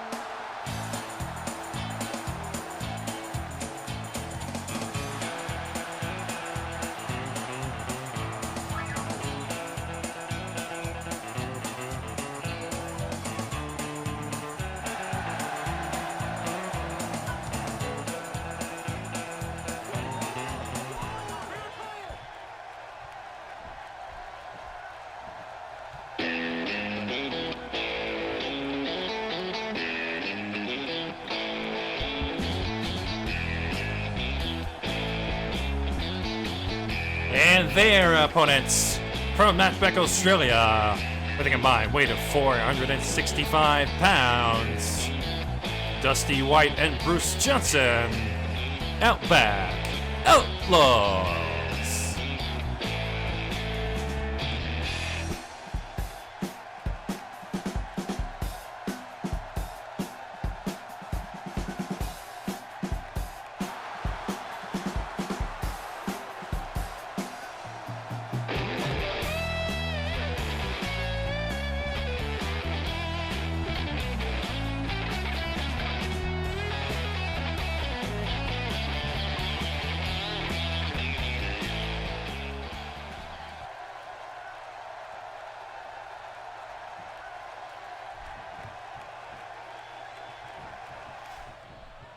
And here we go, match 3 is underway here at Washington, D.C. I'm sitting here by the commentator desk by myself. He is my commentating partner, Bruce Johnson, now currently in the ring with Dusty White as a tag team partner. This is certainly something I wasn't expecting. Although we were talking about the fact that Dusty White wouldn't tag team with anybody in the current roster. Although Bruce Johnson, of course, the newest, with big quotation marks, joining the Australian Takeover roster officially this time, once again. And now Dusty White finally has someone he can tag team with. And I have a feeling he's going after that Cunt Duo Championship to complete his collection of all 3 championship belts: Boomerang, Outlaw, Outback, and Cunt Duo. And of course, with his sister dominating the Sheila's Championship at 6-time, it's certainly no small feat to say that the Whites are certainly dominating all 4 championship belts. Although that fact is yet to come if they start winning the Cunt Duo Championship. Bruce Johnson, of course, never won the Cunt Duo Championship in his time in ATT, but he is a former Outback champion. Of course, actually the very first Outback champion that we ever had. And also a former Boomerang champion as well. Although that was back before we officially started broadcasting. It was back in the early days of ATT.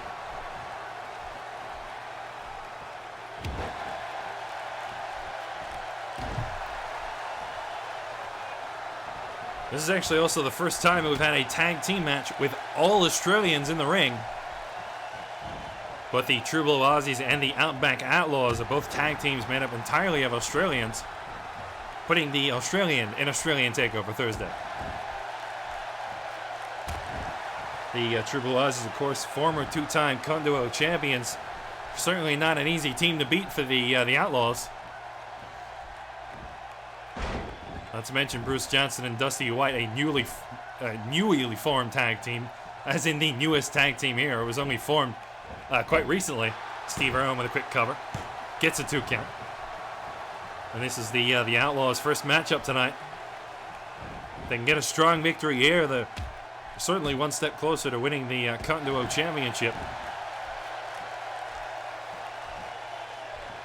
And it's no surprising fact to say that they could win it, as new tag teams have done that in the past. Just look at the Blue Man Group, as they won the Cunt Duo Championship within the first 2 months of being formed. Bruce now tagging back to Dusty.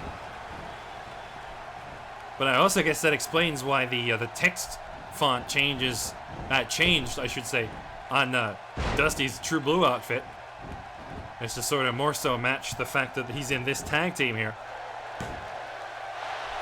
Not only because of the fact that he won the Boomerang Championship, but it seems this tag team was in the works for quite some time, and I was the only one kept in the dark about it.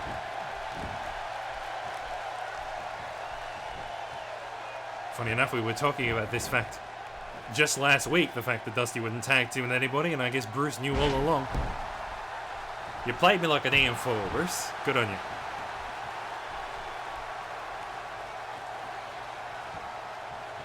So even though the True Blue Aussies are 2-time Cunt Duo champions, Dusty White, 2-time Outback champion, 3-time and current Boomerang champion, is the current number 1 seeded superstar in the True Blue Championship, although he has been eliminated. Meanwhile, Steve Irwin, the only man in the in the ring right now, still in the championship after beating DK. He made his way to the final 8. And now he's about to be on the receiving end of a corner light twister. Down goes Steve, shoulders it down. 1, 2. No, a 2.5, and Steve gets the kick out. But Bruce on point with the interception there. Something he talks about a lot. You really got to watch out for the other person in the arena. He's certainly proving a point there. And now Dusty White. White Thunderbomb coming through. 1, 2. Oh, it's Dundee able to break up the 3 count just in the nick of time. Yeah, the tag team is sort of in a awkward spot there as they were both outside the arena. Dundee just able to get to the 3 count first. Oh, and the Dingo Bomber connects. Down goes Dusty. 1. No, 1.5 count as Dusty kicks out.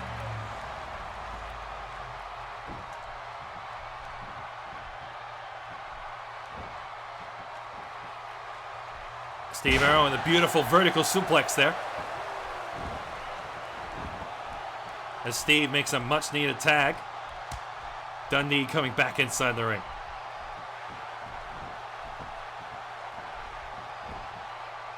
And now Dusty, ooh, with a big vertical face buster.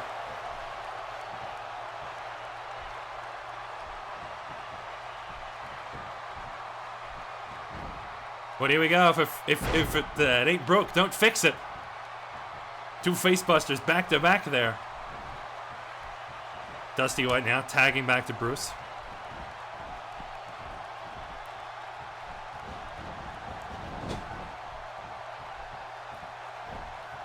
Well, if you can't tell, Bruce Johnson's, of course, in-ring attire is a bit different than you could see in the illustration down here next to me, in the corner of our overlay. Although it is how he looks during his entrance, so to speak, and of course how he looks when he usually sits here next to me.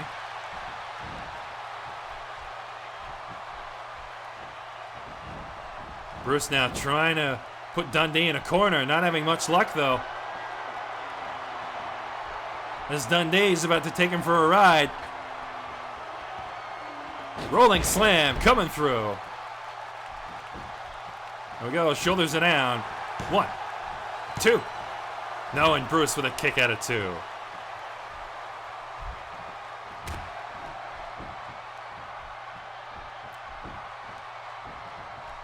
Dundee trying to put the damage on. Ooh, a beautiful suplex there by Dundee.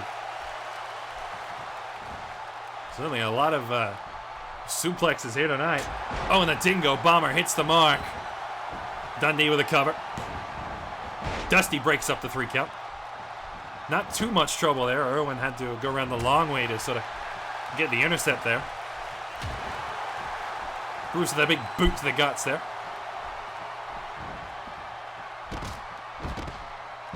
And now the neck breaker there, and Dusty going to work on Steve Irwin here in front of us. And now look at this. Bruce, bangarang, hits the mark. Down goes Dundee. Shoulders are down. 1, 2. No, a 2.5. And Dundee kicks out in the nick of time.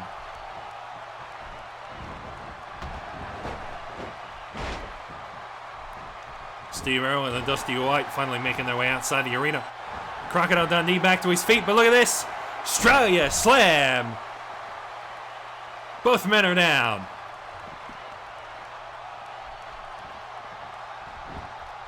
And now both of them slowly getting to their feet. That Australia Slam took a lot out of Bruce to perform.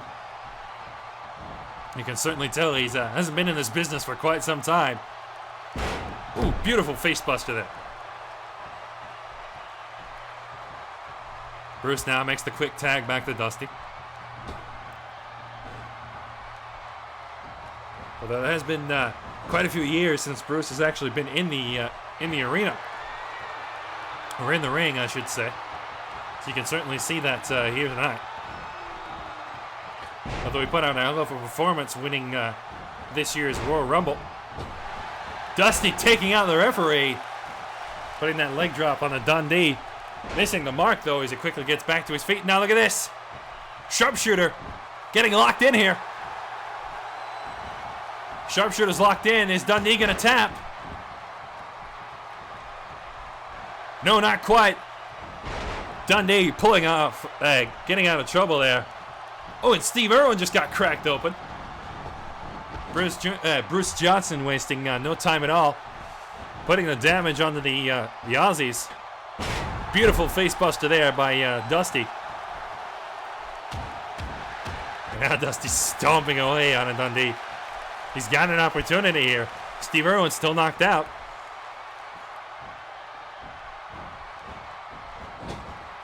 Steve slowly getting back to his feet here. Dundee getting put in the corner. We know what this means. Corner, white twister. Running on Dundee. Dusty goes for the pinfall. 1, 2, 3. There's the bell, and that's all she wrote.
Well, the Outback Outlaws in their first televised appearance as a tag team, picking up their first victory against the True Blue Aussies. Seeing a lot more victories, hopefully, for them in the future. Don't go anywhere, though. We got that rivalry of Ken Masters and Picatoro coming up next.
The following contest is scheduled for one fall. Introducing first, from the United States, weighing in at 183 pounds, Ken Master.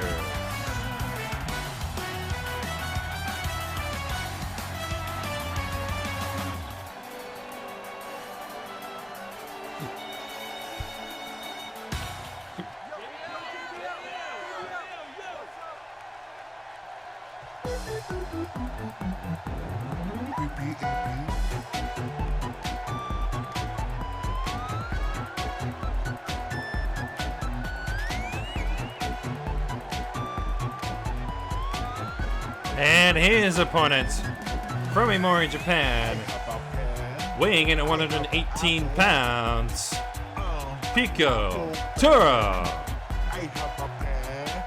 I have pineapple. Oh, pineapple pear.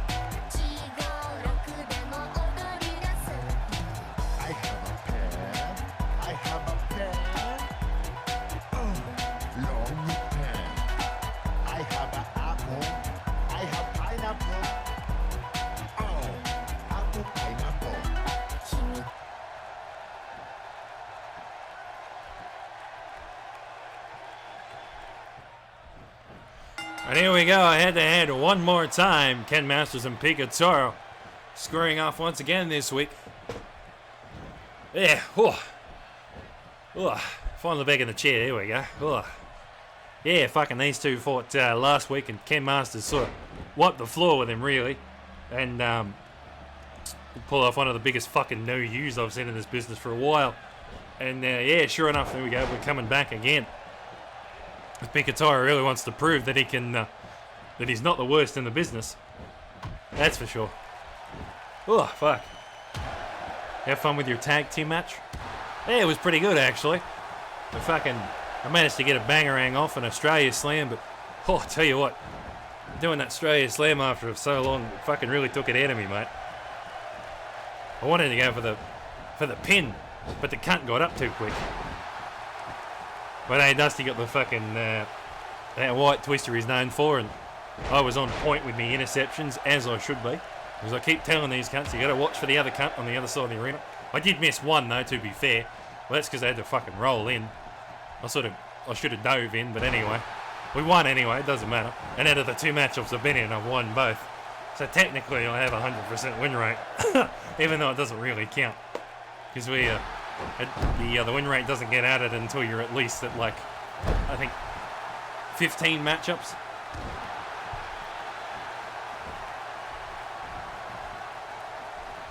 Yeah, hence why Shaggy's was, of course, Shaggy and Little Max were both decently high due to the fact they're both Season 2 superstars, so their win rate doesn't require many wins. Little Mac has won 18 of his 29 matchups, putting it at 62%. Where Shaggy has only won 14 of 20 matchups. In comparison, let's say, with Dusty White, who's also with a win rate with them, he's won 46 matchups of 71. I suppose it'd be 47 now, wouldn't it? Or 48, actually. He's won a few recently. We haven't catalogued those ones quite yet. But yeah, that's the comparison. That's 3 times more wins than Shaggy and twice as many as Little Mac. Ken Masters going up to the top rope here. Beautiful crossbody coming down on the Picatoro, and he goes for the cover.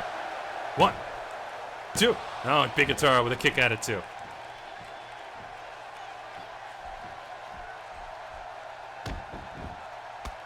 I've only just noticed, but sort of Ken Masters is sort of one of the few superstars that really doesn't wear any footwear like boots or shoes. I've noticed that he's sort of true to his craft, I suppose.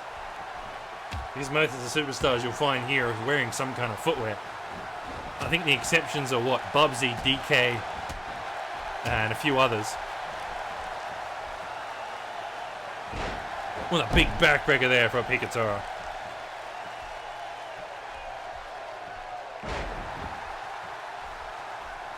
Well, I suppose you don't really have to wear boots because, you know, there's nothing to really step on in the arena. You could make it a harder impact to your opponent when you kick them, but hey, some people just prefer to go solo. Bare. Wrong word. Picatoro now clamping down on the Ken Masters here, trying to sap the energy out of him.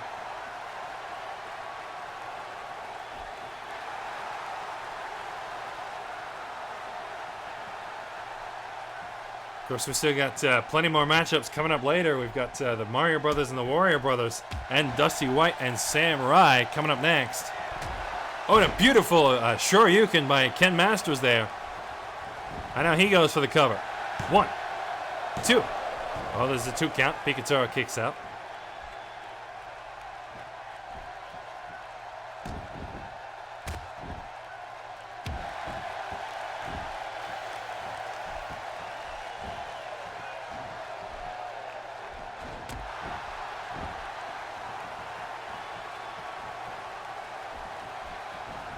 And Masters now over the top rope goes Picatoro.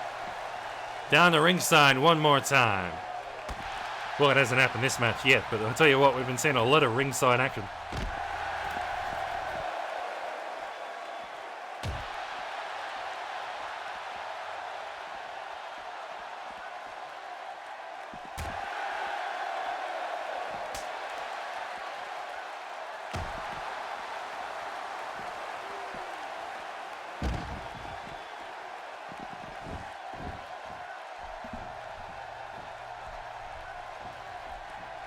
And Pigataro now returning to the ring here. Had a few problems with the mic there. Sorry about that. Now both competitors ready to go. Ken with a flying clothesline there. Immediately goes for the cover. Well, there's the 3 count. That's all she wrote, Mike.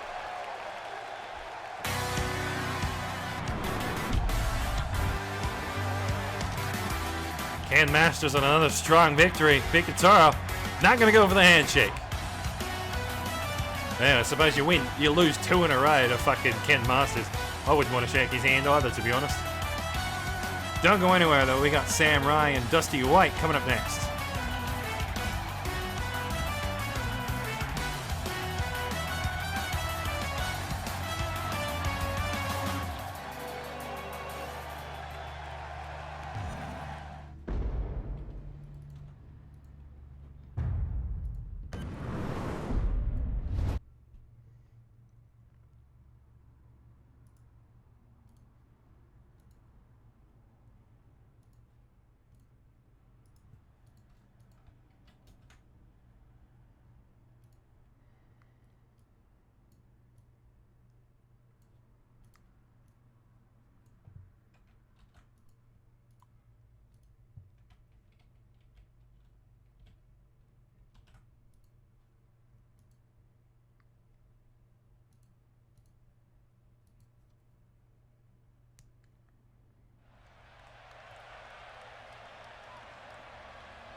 The following contest is scheduled for one fall.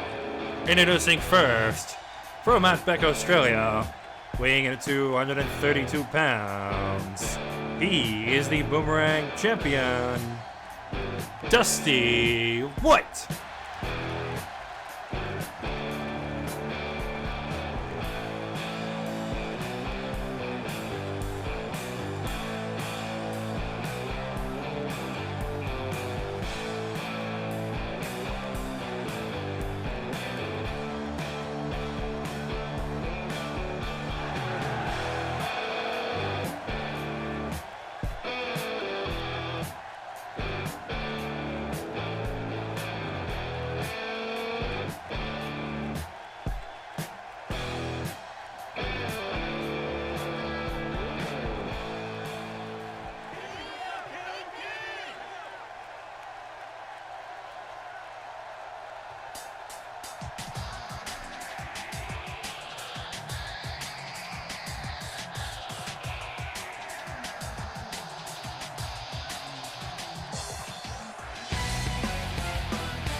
And his opponent from Lithuania, weighing in at 194 pounds, Sam Rye.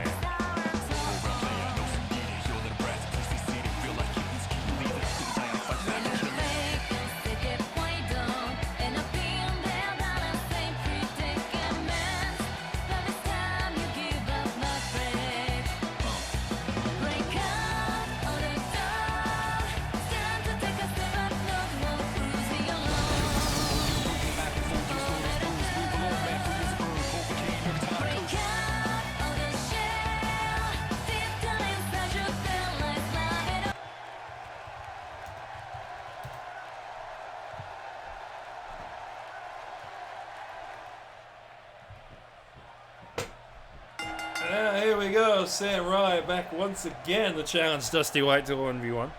Yeah, he fucking lost when he tried to challenge him for the Boomerang Championship back at Royal Rumble, but I guess Sammy Boy wanted another shot at it, so we'll see if he can prove that he's worthy enough for it, though. That's the problem here.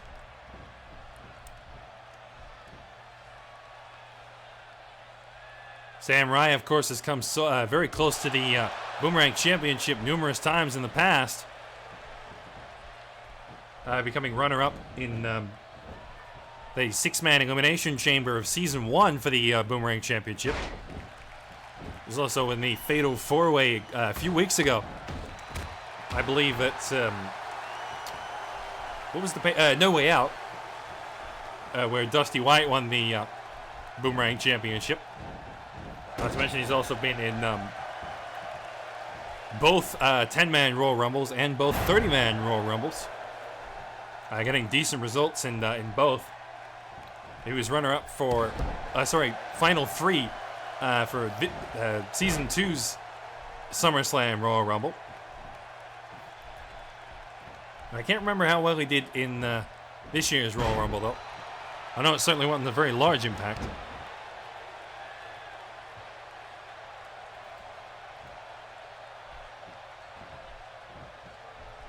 I tell you what, man, I don't even think he was in this year's Royal Rumble, actually, now that I think about it. I don't remember seeing him. I know he was in last year's, that's for sure, but I sure as shit don't remember him from this year.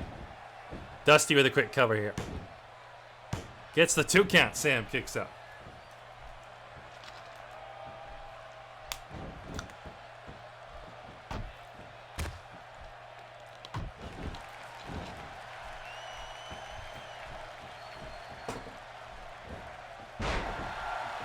Sorry, I had to stay hydrated there, kiddos. It's still been pretty hot here. Even though it's apparently supposed to be winter, it sure as shit doesn't feel like it.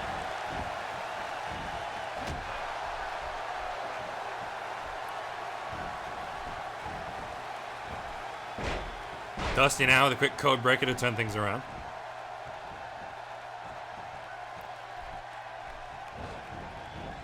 And now into the corner we go. A place we've been many times before. Corner. White Twister coming through.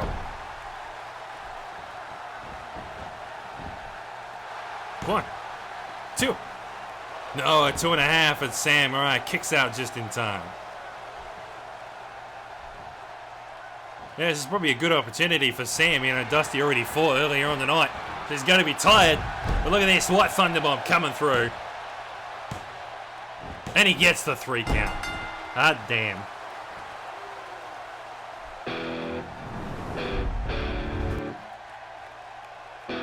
But still nothing happens. Cool.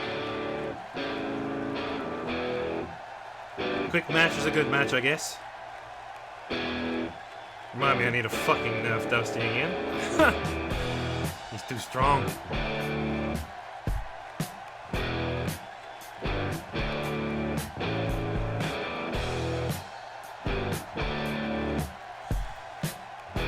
Last match. I can fucking relax. I don't have the energy, honestly.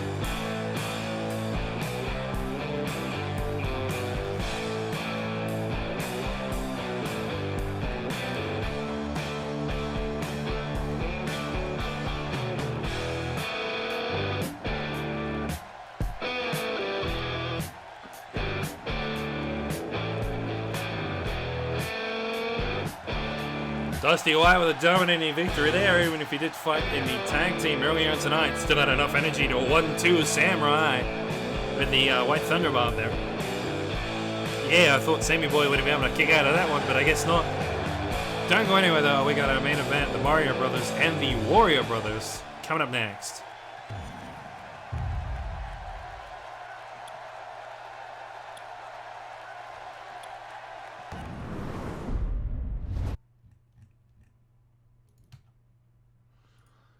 Alright, last fucking match.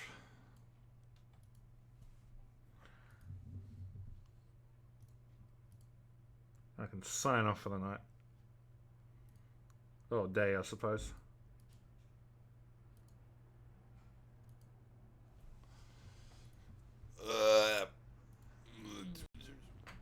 Oh, wait. It's not fucking tag team. What am I doing? It's Super Mario versus Wario. Hold on, what the fuck?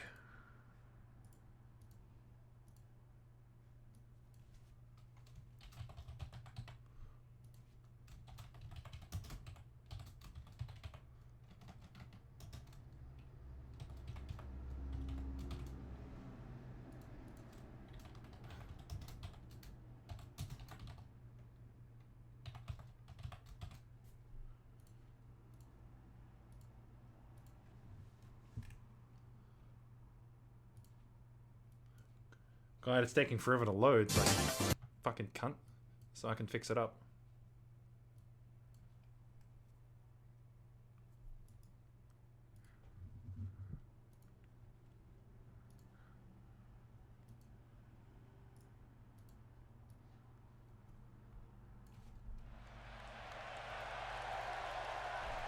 Mario Wario scoring off, and look at this, the ref goes down.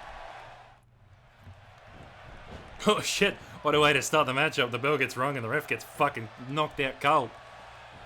Anyway, we thought this was a tag team match, but we're fucking wrong. It's just a singles match with managers, is the thing.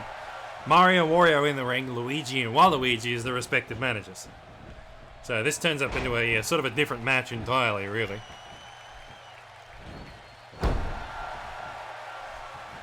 Yeah, Luigi and Waluigi can cheer on their respective brothers or help out with a few things, but of course it's all going to come down to Mario and Wario squaring off here. Mario knocking out the referee pretty early, but he's back on his feet now. But we did only have 2 tag team matchups tonight. Yeah, it's good to not have too many in the in the one night. The only time we had a lot of tag team matchups bunched up together was back when King of the Ring, fucking Night of Champions, when we had the tag team King of the Ring tournament, but we had to spread it out over a couple of weeks, and that was where the Enforcers got their first ever fucking victory, mate. Now Wario with a huge alley-oop there. Definitely a Shaquille O'Neal specialty move there. Yeah, just not as flashy. But Mario going for this fucking airplane spin again. Oh, I get fucking dizzy after that. I'm dizzy just looking at it.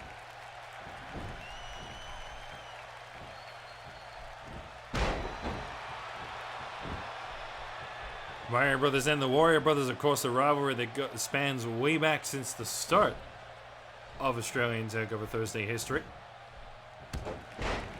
The 2 matchups way back then, back at the time, was of course Bubsy and DK going against each other, and Gummy John and Ruji. Yeah, fucking Gummy and Ruji, I'll tell you what, they've gone through a lot of changes since their first appearance. I don't think their current selves would recognise their old selves, that's for damn sure anyway. With Gummy John and the Dark Horses, and Ruji with his fucking purple star attire after the attack from Senator Armstrong. Hey, a lot of shit happens in this business, mate. Look at fucking Mario going for the pinfall after that Goomba stomp. Waluigi not going to let him as he distracts the fucking referee. Mario trying to gain the advantage, not being able to do so though. Mario, another quick cover. He'll get a 2 count. Wario kicks out.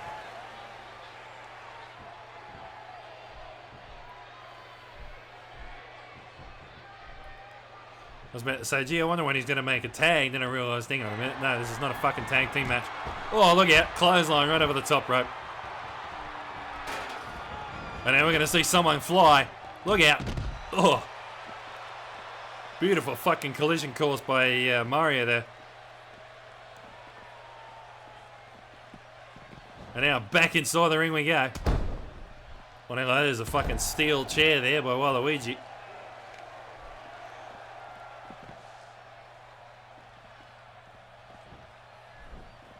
I'm surprised the ref hasn't fucking seen it yet.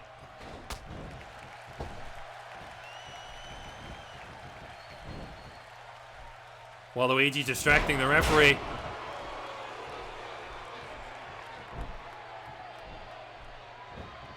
Wario going for a quick cover.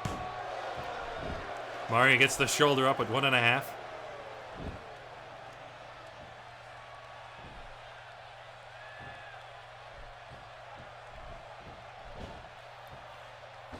Mario trying to go for that super scoop slam. Not going to get the chance, though. Wario with a big German suplex. There you go, ref. Finally seen the fucking chair. Took him fucking long enough.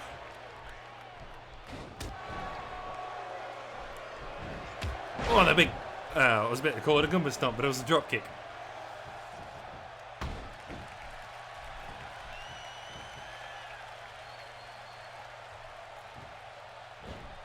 Hey Bruce, since you won that tag team match earlier tonight, I have a feeling you're probably going to be fighting next week. Yeah, probably against fucking the Blue Man Group who won earlier tonight as well, no doubt. As if we want to get that fucking cut into a championship, we've got to beat some of the best tag teams in the business. And the Blue Man Group beat Team Fabulous for us, so hey, that's half our work done. Mario going for the pinfall there, only gets a 2.5. But yeah, next week we're certainly going to see some interesting matchups. Princess Daisy and Lara Croft will start off our night. Nico Bellic and Marv will round off our semi-finalists, and we'll finally determine our top 8. Oh, and there's the 3 count. That's all she wrote.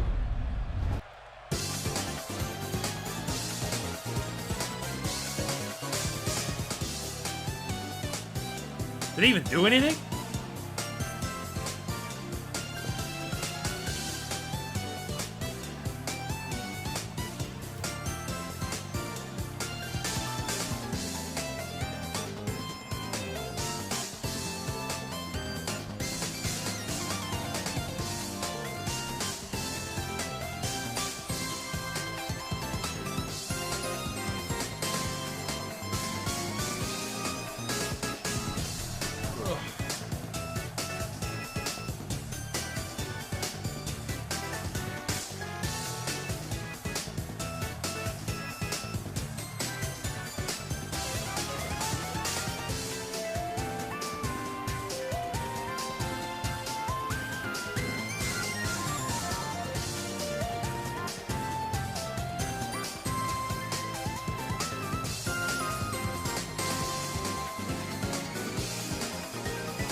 Super Mario with a definitely strong victory there. Wario not getting much of a chance to come back, even with Waluigi's help. Well, that's all from us at Australian Takeover Thursday. We'll see you all next week. Same time, same place.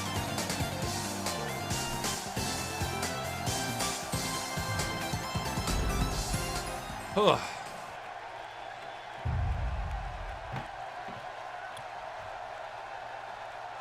How has Wario become more respectful?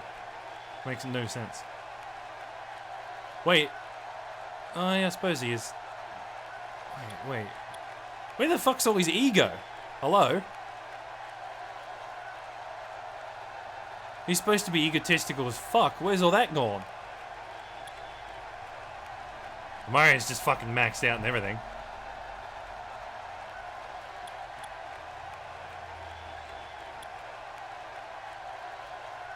What? Gee, I didn't even notice these fucking stats until now, and they're all wrong. Oh, well, whatever. They gave the waft? Oh, okay. I like how it says fast lane there when it's fucking clearly not fast lane. It's fucking St. Valentine's Day Massacre, which is the pay-per-view event where I actually had to make an arena because the current St. Valentine's Day Massacre one is fucking garbage. So I was like, nah, fuck this. I'm making my own. So I did. Yeah, it's a Valentine's Day thing, but like, hang on, let me look at the calendar. So next WWE stream is 2 weeks from now, which is the 20th, or the 19th, I suppose.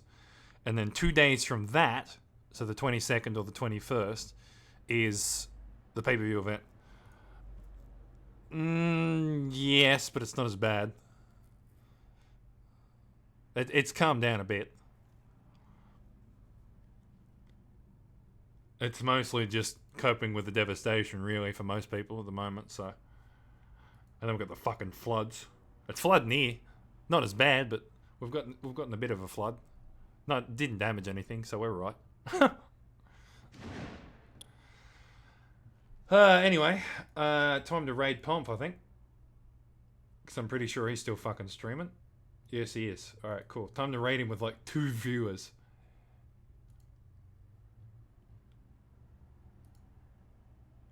Does Twitch show when someone redeems channel points? Yes, it does. Oh, yeah. Teach me something Australian. I didn't even see that until now.